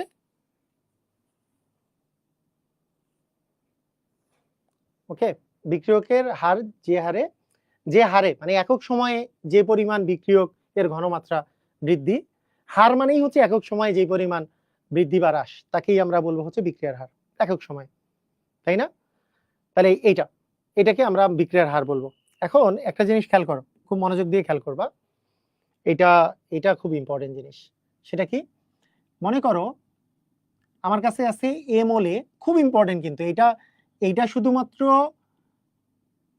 এই যে এখন যে জিনিসটা পড়াচ্ছি এটা শুধুমাত্র তোমার এইচএসসির জন্য ইম্পর্টেন্ট না, এইচএসসি তে তো ইম্পর্টেন্ট অবশ্যই, তার সাথে অ্যাডমিশন, সকল অ্যাডমিশনের জন্য ইম্পর্টেন্ট, সকল অ্যাডমিশনের জন্য। এটা মনে করো এ মোল এ, বি মোল বি বিক্রিয়া করে সি মোল সি এবং ডি মোল ডি উৎপন্ন করে। দেখো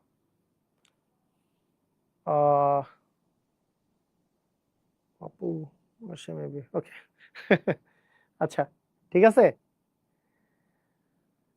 এ মোল এ এবং বি মোল বি বিক্রিয়া করে সি মোল সি এবং ডি মোল ডি মনে করো উৎপন্ন করে। ভালো করে বুঝো, এ মোল এ বি মোল বি বিক্রিয়া করে সি মোল সি এবং ডি মোল ডি উৎপন্ন করছে। এখন আমি যদি তোমাকে বলি যে এর ঘনমাত্রা হ্রাস, এ কি হারে ঘনমাত্রা হ্রাস পাচ্ছে, এ কি হারে ঘনমাত্রা হ্রাস পাচ্ছে, সেটাকে আমরা একটা সিম্বল দিয়ে লিখবো। দেখো এর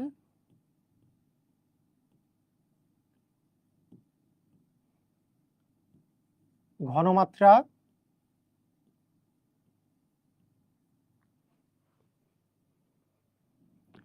পরিবর্তন,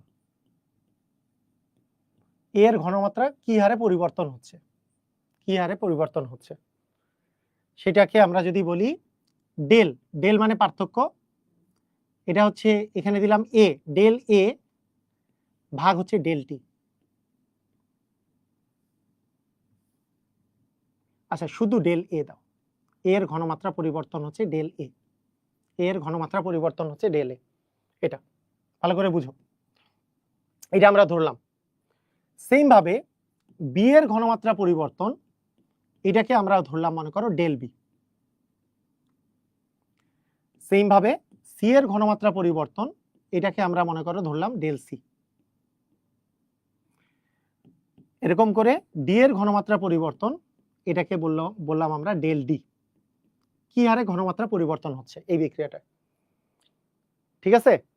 একটু একটু দেখো এর ঘনমাত্রা কিভাবে পরিবর্তন হচ্ছে, সেটা কি ডেল এ, বি এর ঘনমাত্রা পরিবর্তন কি ডেল বি, সি এর ঘনমাত্রা পরিবর্তন ডেল সি, আর ডি এর ঘনমাত্রা পরিবর্তন ডেল ডি। এইটা বুঝছো? এখন খেয়াল করে দেখো, আমরা যদি এমন করি, এমন যদি হতো যে আমরা যদি এর ঘনমাত্রা পরিবর্তন যেমন আমরা লিখতেছি, এই জায়গা থেকে যে আমরা আরেকটা কাজ যদি করি, এর ঘনমাত্রা পরিবর্তন যে আছে, এবার এগুলাকে আমরা একটু হার আকারে লিখি, হার, এগুলোকে আমরা একটু হার আকারে লিখব। দেখো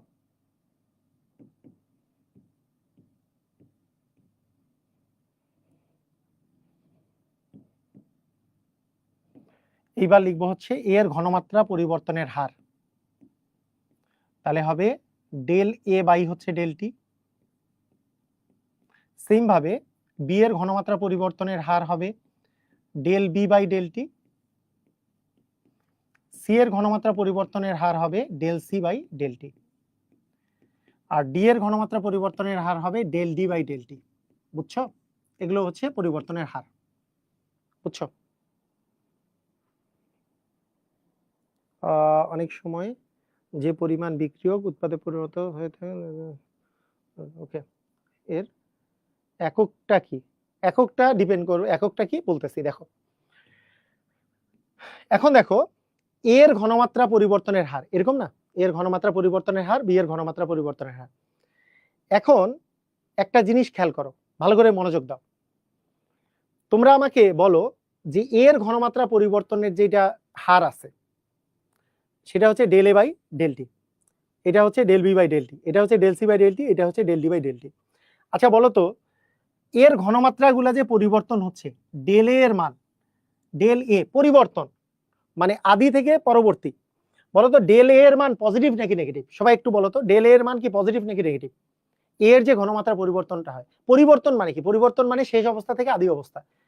তাহলে শেষ অবস্থা মানে পরের অবস্থা থেকে আগের অবস্থা বিয়োগ।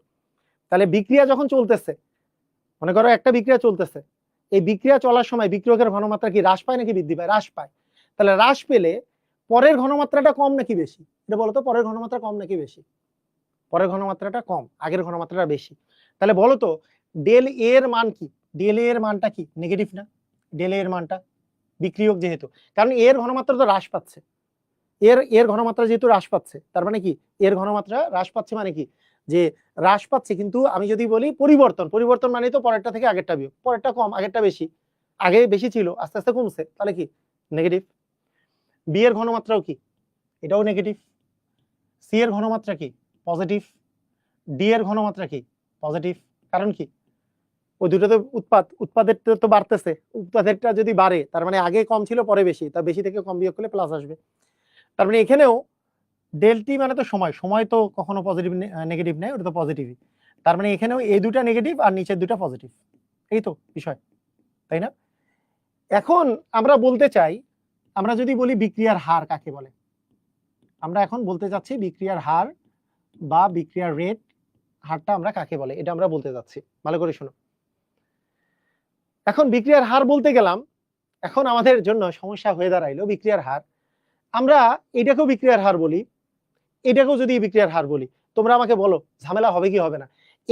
এইটাকে যদি বিক্রিয়ার হার বলি এর মান তো নেগেটিভ বের হবে, এইটাকে যদি বিক্রিয়ার হার বলি এর মান তো পজিটিভ বের হবে। ঝামেলা আছে কি নাই সেটা বলো। ঝামেলা আছে, কারণ বিক্রিয়ার হার একে নেগেটিভটাকে বলবো নাকি পজিটিভটাকে বলবো? সমস্যা আছে কিনা একটু আমাকে বলো, সমস্যা কি আছে একটু আমারে বলো। সমস্যা আছে না? একটার মান তো নেগেটিভ আর একটার মান তো পজিটিভ, তাহলে তো ঝামেলা হয়ে গেল, ঝামেলা হইলো। এখন বিক্রিয়ার হারের মান আমি del A by del T লিখতে চাই, কারণ ওই যে আমাদের বিক্রিয়কের ঘনমাত্রা হ্রাসের হারকে বিক্রিয়ার হার বলে, সেই জন্য del A by del T লিখতেই চাই। আবার ডেল এ এর জায়গায় ডেল বিও লিখতে পারি, এটাও লিখতে চাই। আবার ডেল সি বাই ডেল টিও লিখতে চাই, কারণ উৎপাদের ঘনমাত্রা বৃদ্ধির হার তো হচ্ছে বিক্রিয়ার হার। আবার ডেল ডি বাই ডেল টিও আমি লিখতে চাই। কিন্তু সমস্যা হইলো কি, সমস্যা হইলো এগুলো আর এগুলো কি ইকুয়াল না, কারণ এর মান তো নেগেটিভ, এর মানও তো নেগেটিভ, এর মান তো পজিটিভ, এর মানও তো পজিটিভ, তাহলে তো আর ইকুয়াল হইলো না। তাহলে আমি কি করব? তাহলে এর মানটা যাতে আমার নেগেটিভ আছে, একে যদি পজিটিভ বানাইতে চাই একটা মাইনাস সামনে দিব, তাহলে নেগেটিভে নেগেটিভে কি হয়ে যাবে বলো তো? পজিটিভ হবে কি হবে না? এই সবাই কি বলো, পজিটিভ হবে কি হবে না? এর মান তো নেগেটিভ, সামনে একটা যদি নেগেটিভ দেই, নেগেটিভে নেগেটিভ পজিটিভ হয়ে যাবে না? Yes or no? পজিটিভ হবে না? এর মান তো নেগেটিভ, এর সামনে যদি একটা নেগেটিভ দেই, তাহলে কি নেগেটিভে নেগেটিভ পজিটিভ হয়ে যাবে না? তাহলে এখানেও পজিটিভ হয়ে গেল, এটাও পজিটিভ হয়ে গেল, আর এ তো পজিটিভ আছে, তাহলে ইকুয়াল লেখা যাবে কি যাবে না? এই লেখা যাবে কিনা সবাই কি বুঝছো? এখন ইকুয়াল লেখা যাবে, কথা কি বুঝছো? আগে আমাকে বলো বুঝছো কি? মানে এর নাম, এর মানটাই নেগেটিভ, এর মানটাই নেগেটিভ, এর মান পজিটিভ, এর মান পজিটিভ, ইকুয়াল তো লিখতে পারবো না, কারণ এর মান নেগেটিভ, এর মান নেগেটিভ। একটা যদি মাইনাস দিই, মাইনাসে মাইনাসে প্লাস, মাইনাসে মাইনাসে প্লাস। বুঝো নাই এখনো? এই যে দুই একজন বলছে আবার, মানে ব্যাপারটা হচ্ছে এটার মান তো নেগেটিভ, নেগেটিভের মান কি পজিটিভের মানের সমান হয়? এটার মান নেগেটিভ, এটারও মান নেগেটিভ, এটার মান পজিটিভ, এটার মান পজিটিভ, ইকুয়াল লেখা যাবে কোনোদিন? যাবে না। মনে করো এটার মান মাইনাস, এর মান -2, এর মান -2, এর মান শুধু 2, এর মান প্লাস, এর মান +2, এর মান +2, তাহলে একটা মাইনাস দিলে কি মাইনাসে মাইনাসে প্লাস হয়ে গেল, মাইনাসে মাইনাসে প্লাস হয়ে গেল। বুঝছো কি বুঝো নাই? এই বুঝছো কি বুঝো নাই? কথা কি বুঝছো? কথা কি বুঝছো? নেগেটিভে নেগেটিভে পজিটিভ বানাইছি, তার মানে বিক্রিয়ার হার এখন থেকে সারা জীবন শুধু প্লাসই বাইরে হবে, কারণ এর মান নেগেটিভ ছিল, এখানে একটা মাইনাস দিছি, প্লাস হয়ে যাবে। এর মান নেগেটিভ ছিল, সামনে একটা মাইনাস দিছি, প্লাস হয়ে যাবে। নিচের গুলো তো প্লাসই আছে। বুঝছো? জীবনে, জীবনটা এই পর্যন্তই খুব সুন্দর ছিল, জীবনটা এইরকমই যদি আসতো, হ্যাঁ তার মানে বিক্রিয়া হ্রাসের কারণে মাইনাস না, না না, হ্রাসের সাথে মাইনাসের কি সম্পর্ক? আরে গাদা, হ্রাস তো এই del A by del T, এটাই তো পরিবর্তন। তাহলে সামনে কেন মাইনাস হবে? তোমার মাইনাস কি মানে? তোমরা যদি কোনো একটা হ্রাস বলো, সেটা কি ভি এর মান আসবে মাইনাস, মনে করো হ্রাস হইলে, তো এরই আগে কি মাইনাস দিবা নাকি তুমি?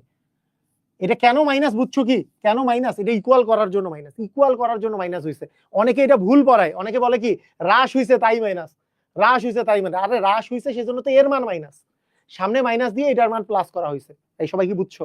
এটা কিন্তু প্রচন্ড পরিমাণে ভুল কনসেপ্ট, যে অনেকে মনে করে হ্রাস হয়েছে সেজন্য সামনে মাইনাস দেওয়া হয়েছে, এটাও হ্রাস হয়েছে সেজন্য মাইনাস দেওয়া হয়েছে। ভুল কনসেপ্ট। হ্রাস হয়েছে তাই এর মান মাইনাস, এরও মান মাইনাস, তাই সামনে মাইনাস দিয়ে প্লাস করা হয়েছে। কথা কি বুঝছো? এই সবাই ক্লিয়ার? বুঝেছো? হ্রাস হওয়ার ফলে ডেল এ বাই ডেল টির মান মাইনাস হয়েছে, টি এর মান তো সবসময় সেম, টি এর মান তো প্লাসই। হ্যাঁ, মানে del A by del T, del A by del T এটা হচ্ছে পরিবর্তন, এর মান মাইনাস, এর মানও মাইনাস, তাহলে সামনে একটা মাইনাস দিছি প্লাস হয়ে গেছে, এটা তো প্লাস আছে। ওকে, ঠিক আছে। এখন শুনো, জীবনটা কিন্তু এখনই শেষ, মানে একেবারে এতটা শুদ্ধ না। কেন শুদ্ধ না? এইবারে একটু জিনিসটা দেখো। মনে করো এখানে আছে এ, এখানে আছে টুয়াইস বি, এখানে মনে করো থ্রাইস সি আছে। তুমি একটা জিনিস চিন্তা করো, হ্যাঁ, শুরু থেকে আরেকবার বুঝান। আচ্ছা বুঝাই দিব, আগে একবার বুঝে নাও, তারপরে আরেকবার না হলে বুঝাই দিব, রিক্যাপ করে দিব, তখন বুঝো, সমস্যা নেই। ভালো করে শোনো। মনে করো 1 মোল এ 2 মোল বি এর সাথে বিক্রিয়া করে 3 মোল সি তৈরি করে। তাহলে বলো তো, যখন এইটার মনে করো 5 মোল এ বিক্রিয়া করবে, বলো যখন এটার 5 মোল এ বিক্রিয়া করবে, 5 মোল এ বিক্রিয়া করবে, তখন এইটার কয় মোল বি বিক্রিয়া করবে? বলো তো, এই তাড়াতাড়ি বলো, তাড়াতাড়ি বলো। যখন এটার 5 মোল এ বিক্রিয়া করবে, তখন এটার কত মোল বি বিক্রিয়া করবে? একটু তাড়াতাড়ি বলো দেখি। 5 মোল এ যখন বিক্রিয়া করবে, তখন কত মোল বি বিক্রিয়া করবে? কত মোল? 10 মোল না? 5 এর দ্বিগুণ, 10 মোল বি বিক্রিয়া করবে। তার মানে এইটা 5 মোল হ্রাস পাইলে, এটা যদি 5 মোল হ্রাস পায়, বিক্রিয়া করে যদি চলে যায়, হ্রাস পায়, তাহলে এটা 10 মোল হ্রাস পাবে। তাহলে একক সময়ে, দেখো একক সময়ে, এখন এখন জিনিসটা একটু বোঝার চেষ্টা করো। একক সময়ে এ যদি, এইটা যদি 5 মোল হ্রাস পায়, এইটা ওই একক সময়ে 10 মোল হ্রাস পাবে। তাহলে বলো তো, তাহলে আমাদের সমস্যাটা কি দাঁড়াইলো? আমরা বলতেছিলাম একক সময়ে বিক্রিয়কের ঘনমাত্রা হ্রাসের হারকে আমরা হচ্ছে বিক্রিয়ার হার বলে। এখন এর বিক্রিয়ার ক্ষেত্রে এ তো হ্রাস পাচ্ছে 5 মোল, কিন্তু বি তো হ্রাস পাচ্ছে 10 মোল, আবার সি তো উৎপন্ন হচ্ছে 15 মোল। এই সি উৎপন্ন হচ্ছে কত মোল বলো? সি উৎপন্ন হচ্ছে আবার 15 মোল ওই একক সময়। তাহলে এখন আমাদের সমস্যা যেটা দাঁড়াইলো, 5, 10 আর 15 তো সমান না। তাহলে এ দিয়ে যদি আমি বিক্রিয়ার হার বর্ণনা করি, এ দিয়ে, তাহলে আমার জন্য আসবে এর জন্য বিক্রিয়ার হার প্রতি সেকেন্ডে তো 5 মোল হ্রাস পায়। তাহলে আমি বললাম যে প্রতি 1 সেকেন্ডে মনে করো এটা 5 মোল হ্রাস পাচ্ছে, তাহলে আমি বললাম যে হ্যাঁ 5 মোল পার লিটার পার সেকেন্ড হচ্ছে এর বিক্রিয়ার হার। আবার বিতে যায় দেখি যে ও ওই সময় 10 মোল হ্রাস পাচ্ছে, তাহলে তো হইলো না, এটা তো 10 মোল। এর সময় দেখতেছি এটা 15 মোল হ্রাস পাচ্ছে, সমস্যা হয়ে গেল। মানে এটা তো এক একটা এর মোলের অনুপাতে, এর যদি 5 মোল, এর 1 মোল বিক্রিয়া করে এর 2 মোলের সাথে, এটা 3 মোল এটা উৎপন্ন হয়।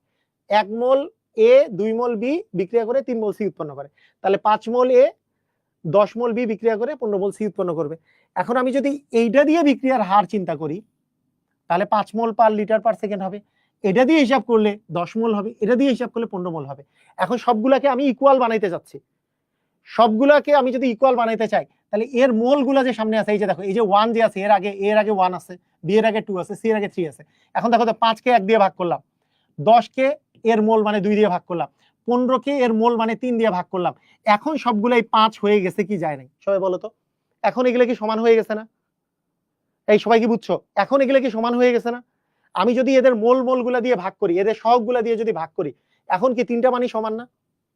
সেই জন্য বিক্রিয়ার হার বলার সময়, বিক্রিয়ার হার যখন বলবো, যেহেতু বিক্রিয়ার হার আমি এর রেসপেক্টেও বের করতে পারি, বি এর রেসপেক্টেও, সি এর রেসপেক্টেও, তাই বিক্রিয়ার হার বলার সময় যেহেতু এই মানগুলোকে আমি সমান বানাইতে চাই, তাই এদের মোলগুলা দিয়ে ভাগ হবে। এ 1/a হয়ে যাবে, বি এর ক্ষেত্রে 1/b হয়ে যাবে, সি এর ক্ষেত্রে 1/c হয়ে যাবে, ডি এর ক্ষেত্রে 1/d হয়ে যাবে। কথা বুঝছো কিনা? কথা কি ক্লিয়ার? কথা কি বুঝেছো? আবার আমি জিনিসটা রিক্যাপ করতেছি, খুবই ইম্পর্টেন্ট জিনিস, খুবই ইম্পর্টেন্ট এই কথাগুলো আমি যেগুলো বললাম, এগুলো খুবই ইম্পর্টেন্ট। তোমরা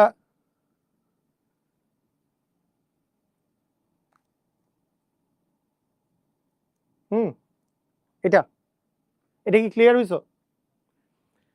তাহলে এখানে আমরা বিক্রিয়া হ্রাস বা বৃদ্ধির এই যে বিষয়টা, বিক্রিয়া হ্রাস বা বৃদ্ধির এই যে বিষয়গুলা,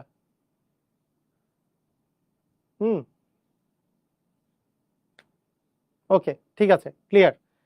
এই জিনিসটা নিয়েই তোমার বুয়েটে কোশ্চেন আসছে, কয়েকবার বুয়েটে কোশ্চেন আসছে। কারণ এখানে প্রবলেমটা কোথায়?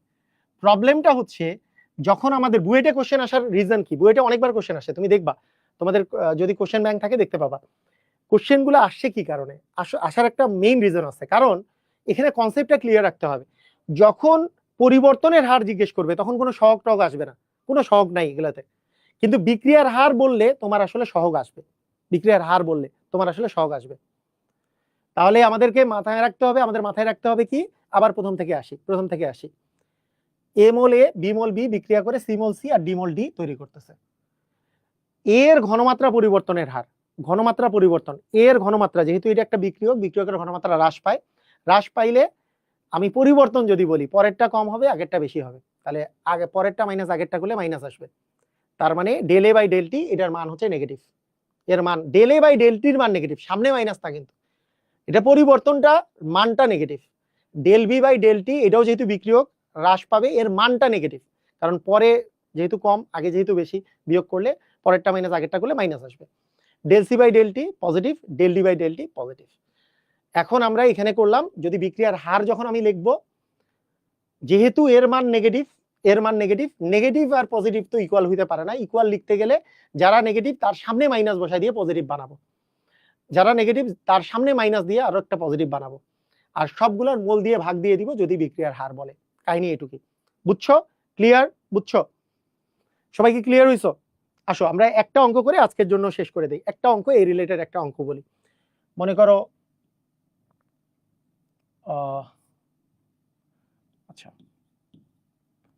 n2 প্লাস 3s2 2ns3,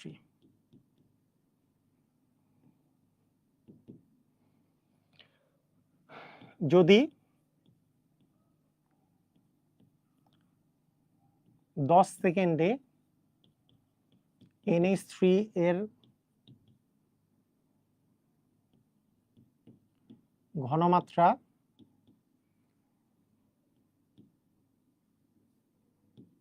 10 মোল পার লিটার থেকে হতে 30 মোল পার লিটার হয়, তবে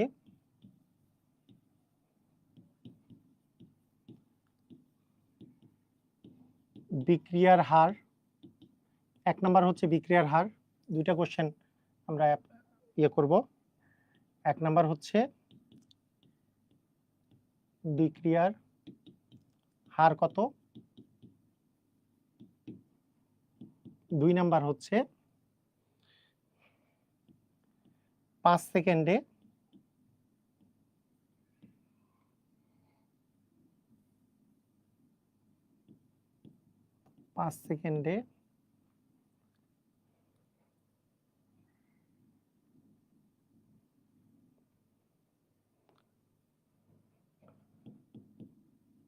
হাইড্রোজেনের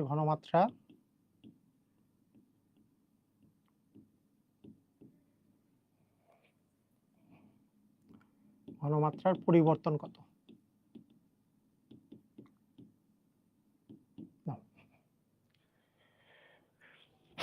কোশ্চেনটা দেখো, কোশ্চেনটা দেখো, খেয়াল করো, খুবই ইম্পর্টেন্ট, মানে এই কোশ্চেনটা দেখো।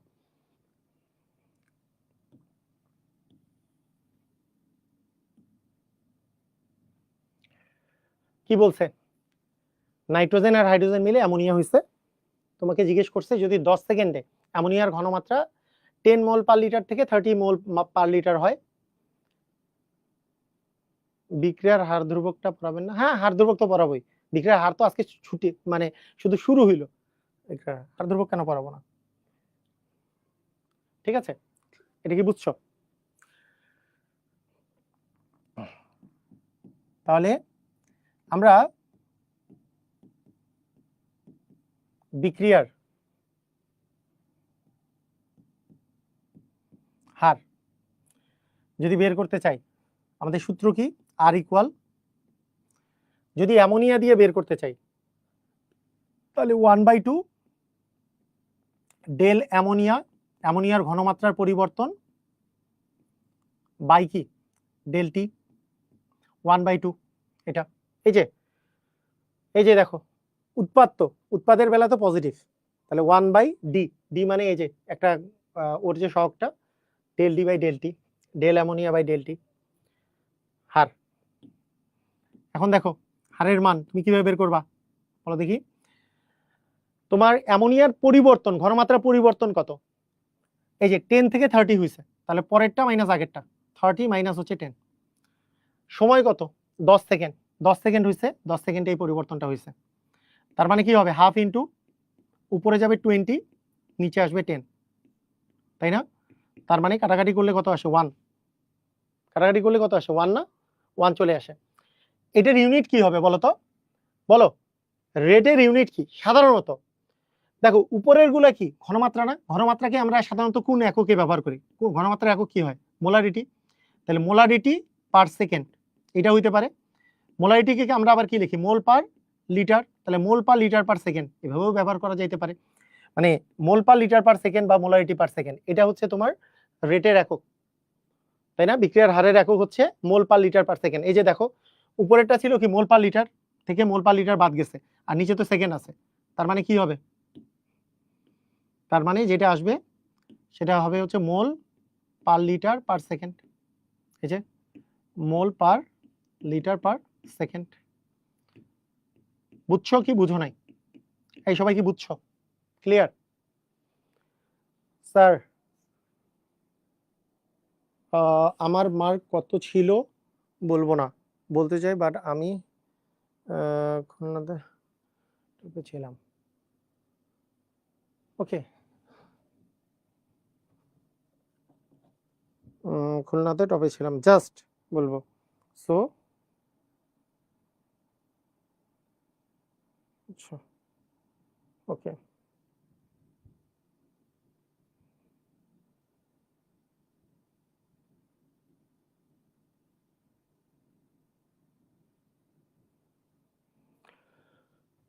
স্লাইডে ওই মানে মাঝে মধ্যে শোনো আমি তোমাকে বলি, একজন লিখছে স্লাইডে ম্যাথের কোশ্চেনগুলো তুলে রাখলে কষ্ট কম হবে। তো স্লাইডে মানে কিছু কিছু অঙ্ক আছে যেগুলো আসলে আমি নিজে লিখবো, কারণ তোমাদের এগুলো আন্ডারস্ট্যান্ডিং এর জন্য যখন লিখবো তখন তোমার আন্ডারস্ট্যান্ডিংটা আসবে, কিছু কিছুগুলো আমি তুলে রাখবো। মানে এটা হচ্ছে মানে মাঝে মাঝে এক একগুলো এক এক রকমের হবে। দেখছো যে অনেক অঙ্ক গতদিন আমি তুলে রাখছি, অনেক অঙ্ক আমি হাতে লিখছি, এইটা জিনিসটা আমি আমার সিস্টেম অনুসারে করি। ঠিক আছে, ক্লিয়ার? ওকে, এটা কি বুঝছো বিক্রিয়ার হার, এটা বুঝছো হার এটা। এখন দেখো তোমাকে তোমাকে আমি যদি বলি যে 5 সেকেন্ডে হাইড্রোজেনের ঘনমাত্রা পরিবর্তন কত হবে, হাইড্রোজেনের ঘনমাত্রা, তা হাইড্রোজেনের ক্ষেত্রে তোমার কিসের মান দেওয়া আছে? এবার দেখো তো হাইড্রোজেনের ক্ষেত্রে কিসের মান দেওয়া আছে, আমি তো হাইড্রোজেনের ক্ষেত্রে কিছুর মান দেখতে পাচ্ছি না, কিসের মান দেওয়া আছে? এখন দেখো আমি যদি এইভাবে চিন্তা করি হাইড্রোজেনের ক্ষেত্রেও তো আর এর মান আমি বলতে পারবো যে আর ইকুয়াল 1/3 আর ইকুয়াল আমরা কি লিখতে পারবো বলো 1/3 del hydrogen by del T. এটা লিখতে পারবো কি পারবো না? পারবো, কিন্তু সামনে যেহেতু হাইড্রোজেন বিক্রিয়ক তাই সামনে একটা কি আসবে বলো, মাইনাস আসবে, সামনে একটা মাইনাস আসবে না, সামনে একটা মাইনাস আসবে। স্যার স্যারের বই ম্যাথগুলো কি পারবো আজকের ক্লাসের পরে? স্যারের বইয়ের ম্যাথগুলো কি পারবো আজকে? সব বইয়েরই ম্যাথ পারবা, সমস্যা নাই। বিক্রিয়ার হারের এই যে সবগুলো অঙ্কই পারবা, কিন্তু বিক্রিয়ার হারের মধ্যে তো বিক্রিয়ার হার ধ্রুবক আছে, প্রথম ক্রম বিক্রিয়া আছে, দ্বিতীয় ক্রম বিক্রিয়া আছে, এগুলো যখন শেষ করে দিব বিক্রিয়ার গতিবিদ্যার সব অঙ্কই পারবা, প্রথম ক্রম বিক্রিয়া, দ্বিতীয় ক্রম বিক্রিয়া, বিক্রিয়ার হার ধ্রুবক এগুলো নিয়ে। তো আগে তারপর আরএনএএস এর সমীকরণ আছে, বুঝছো? আরএনএএস এর সমীকরণ সহকারে সবগুলো যখন করাই দিব, এর নেক্সট দিন করাই দিব, তখন তুমি সবগুলোই পারবা, সমস্যা নেই। আচ্ছা এখন দেখো খেয়াল করে, এই আর এর মান তুমি জানো, এই যে আর এর মান 1 তুমি জানো, তার এর মান যদি 1 জানো তুমি, তাহলে 1 তুমি বসাই দিলা, তাহলে -1/3। দেখো ডেল এইচ মানে হাইড্রোজেনের ঘনমাত্রার পরিবর্তন বাই হচ্ছে তোমার ডেল টি হচ্ছে 5 সেকেন্ডে চাওয়া হয়েছে, 5 সেকেন্ডে কতটুকু পরিবর্তন হবে, তার মানে এখানে কি হবে বলো, 3 5 15, নিচে 15, এই পাশে গেলে কি ডেল এইচ, এটার মান হাইড্রোজেনের ঘনমাত্রা কত হবে? -15। এই কত আসছে একটু বলো বলো বলো, কত আসবে একটু তাড়াতাড়ি জানাও। মাইনাস কত? 15 না? ডেল এইচ এর মান কত আসবে? -15 মোল পার লিটার। মানে অ্যাকচুয়ালি এইটার ইউনিট কি ছিল দেখো, ভালো করে দেখো। তুমি যদি ইউনিটের কথা চিন্তা করো, এটা তো ঘনমাত্রার পরিবর্তন, এটাও তো মোল পার লিটার হবে। -15 মোল পার লিটার, এটা হবে তোমার অ্যান্সার। -15 -1/3। আচ্ছা, এটা আরেকবার বলবো, মিশাই দিয়ে আরেকবার বলি নাকি? মিশাই দিয়ে আরেকবার বলি। দেখো তোমরা আমাকে বলো, এই যে গতিবেগ, গতি মানে এই যে বিক্রিয়ার হার বের করার, তুমি যেমন এই সূত্র ব্যবহার করতে পারো, এই সূত্র ব্যবহার করতে পারো। বিক্রিয়কের জন্য এই সূত্রগুলা, এই দুটা, উৎপাদের জন্য এই দুটো সূত্র। তাহলে এখন এইটার ক্ষেত্রে এই উৎপাদের জন্য তুমি ব্যবহার করছো 1/2 del ammonia by del T. বিক্রিয়কের জন্য হাইড্রোজেনের জন্য আর এর মান কি ব্যবহার করবা? যে মাইনাস, ওই যে বিক্রিয়কের জন্য তো মাইনাস আসবে একটা, আর এখানে তো 3 আছে, 3টা তার মানে কি হবে? -3 হয়ে যাবে। 1/3 del H by del T, এটা হবে কি হবে না? ওই যে বিক্রিয়ার হার তো এখান থেকে বের করছো 1, তাহলে সেটা মানটা বসায় দাও, 1 বসাই দিছো। তাহলে 1 = -1/3 ডেল এইচ, মানে হাইড্রোজেনের ঘনমাত্রা পরিবর্তন কত সেকেন্ডে চাইছে? 5 সেকেন্ডে। টি এর মান কত? 5। তাহলে এখানে কত আসবে? ডেল এইচ এর মান কত আসবে বলো? -15 মোল পার লিটার, এটা আসবে। এই মোল পার লিটার কেন আসছে বুঝছো? -15 মোল পার লিটার কেন আসছে? ইউনিট কেন আসছে মোল পার লিটার? এইভাবে বলতে পারো যে এর ইউনিট কি? এইটার ইউনিট হচ্ছে মোল পার লিটার পার সেকেন্ড না, এটার ইউনিট হচ্ছে মোল পার লিটার পার সেকেন্ড। এখানে 5 কি ছিল? সেকেন্ড ছিল। এই সেকেন্ডটা এই পাশে এসে কাটাকাটি চলে গেছে, মোল পার লিটার থাকতেছে। এইভাবেও চিন্তা করতে পারো। কথা কি বুঝছো? কথা কি বুঝছো?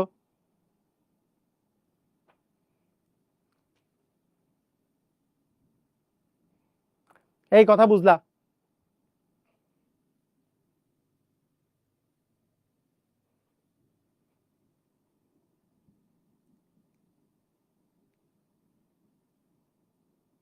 এই বুঝছো? ক্লিয়ার? একটা জিনিস মাথায় রাখো, একটা জিনিস মাথায় রাখো, যদি তোমাকে বলতো হাইড্রোজেনের ঘনমাত্রার পরিবর্তনের হার, হাইড্রোজেনের ঘনমাত্রার পরিবর্তনের হার, তাহলে মান কত দিতে হইতো? হাইড্রোজেনের ঘনমাত্রা পরিবর্তনের হার, তাহলে কিসের মান বের করতে হইতো বলতো? কিসের মান বের করতে হইতো? তাহলে জাস্ট আমাদের এই ডেল টিটা থেকে যাইতো, মানে তোমার অ্যান্সারটা কি হইতো? মানে del H by del T এর মান বের করতে হইতো হাইড্রোজেনের ঘনমাত্রা পরিবর্তনের হার যদি বলতো। তাহলে del H by del T এর মান অ্যাকচুয়ালি এটা এখানে চলে গেলে তখন আসতো -3 মোল পার লিটার পার সেকেন্ড। এই জিনিসগুলো বুঝতেছো? এই জিনিসগুলো বুঝতেছো? যদি বলতো 5 সেকেন্ডটা থাকতো না, যদি 5 সেকেন্ড যদি না থাকতো, যদি 5 সেকেন্ডে বিক্রিয়ার পরিবর্তন কত হয়েছে সেটা যদি না বলতো, তাহলে del H by del T এর মান বের করতে হইতো, কারণ বিক্রিয়ার পরিবর্তনের হার কিন্তু del H by del T. আবার আসো, আরেকবার একটু বুঝাই দিই, দেখো ভালো করে বুঝো। এর ঘনমাত্রা পরিবর্তনের হার কিন্তু del A by del T, এখানে কিন্তু কোনো সহগ নাই। এইটার কিন্তু del B by del T, কোনো সহগ নাই। এটা del C by del T, এটা কোনো সহগ নাই। Del D by del T, কোনো সহগ নাই। ঘনমাত্রা পরিবর্তনও কোনো সহগ নাই, কোনো কিছু নাই। কিন্তু যদি তুমি এই ফর্মুলা দিয়ে আসো, এই ফর্মুলা যখন অ্যাপ্লাই করতেছো, এই ফর্মুলা অ্যাপ্লাই করে আমরা এগুলার মানটা বের করতেছি, এইটা বা এইটা, এগুলোর মানগুলো আসলে বের করতেছি। এই যে দেখো, যেহেতু আমি আর এর মান পেয়ে গেছি, তাহলে আর এর ফর্মুলাটা ইউজ করে আমরা এই পাশের টুকের মানটা বের করতেছি। ক্লিয়ার? যারা যারা ক্লিয়ার হইছো ক্লিয়ার লেখো, যারা যারা ক্লিয়ার হইছো ক্লিয়ার লেখো, যারা যারা ক্লিয়ার হইছো ক্লিয়ার লেখো। খুবই ইম্পর্টেন্ট ম্যাথ কিন্তু।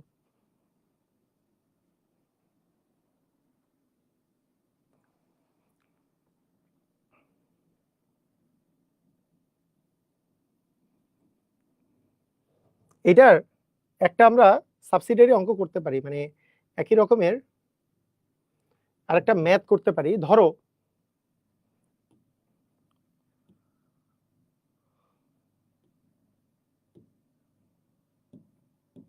এই ম্যাথটা করলে মনে হয় আরেকটু কনসেপ্টটা ক্লিয়ার হবে, আই থিঙ্ক।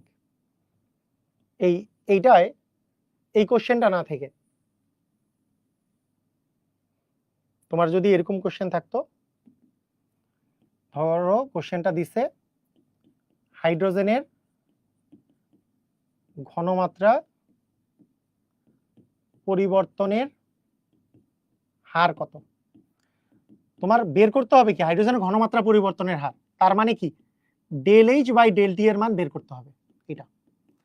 কিন্তু আমি বের করছিলাম কি আর এর মান, এখন ওইটার মান বের করতে গেলে তুমি কিন্তু সাহায্য নিতে হবে, আমাদেরকে সাহায্য নিতে হবে কিন্তু আর এর সাহায্য। আর ইকুয়াল আমরা জানি যে minus 1/3 del H by del T, এটা আমরা মান বের করতে চাই কি, মান বের করতে চাই এই জিনিসটার মান আমরা অলরেডি জানি 1 equal minus 1/3 del H by del T. তাহলে del H by del T এর মান কত আসবে, del H by del T এটার মান কত আসবে, মাইনাসটা এই পাশে চলে গেলে -3 এটা চলে আসবে। পরিবর্তনের হার মোল পার লিটার পার সেকেন্ড, বুঝছো কি বুঝো নাই, ক্লিয়ার বুঝছো, এটা কি বুঝছো, ক্লিয়ার ক্লিয়ার ক্লিয়ার বুঝেছো? হ্যাঁ ছুটি আর 2 মিনিট, 2 মিনিটে ছুটি, ছুটি ছুটি ছুটি 2 মিনিটে, আগে বলে দাও যে বুঝছো কিনা, ক্লিয়ার?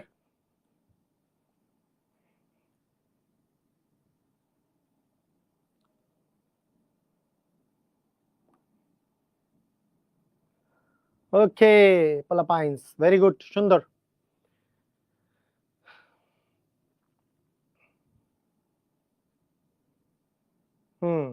গুড। তাহলে এই জিনিসটা আরেকবার তোমরা দেখে নিবা, আমি শিওর তোমরা বুঝতে পারবা, কারণ অঙ্ক এগুলা আসবে এই পরীক্ষায় আসবে। ছুটি ক্লিয়ার আচ্ছা ঠিক আছে, সমস্যা নেই, ইনশাল্লাহ আমাদের আবার পরশুদিন দেখা হচ্ছে।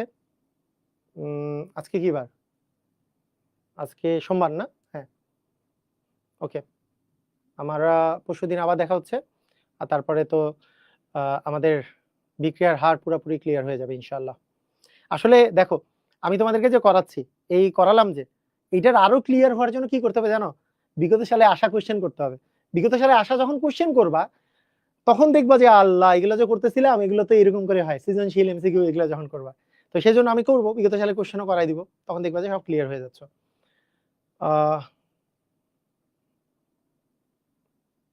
ওকে ঠিক আছে, সবাই ভালো থাকো, আল্লাহ হাফিজ।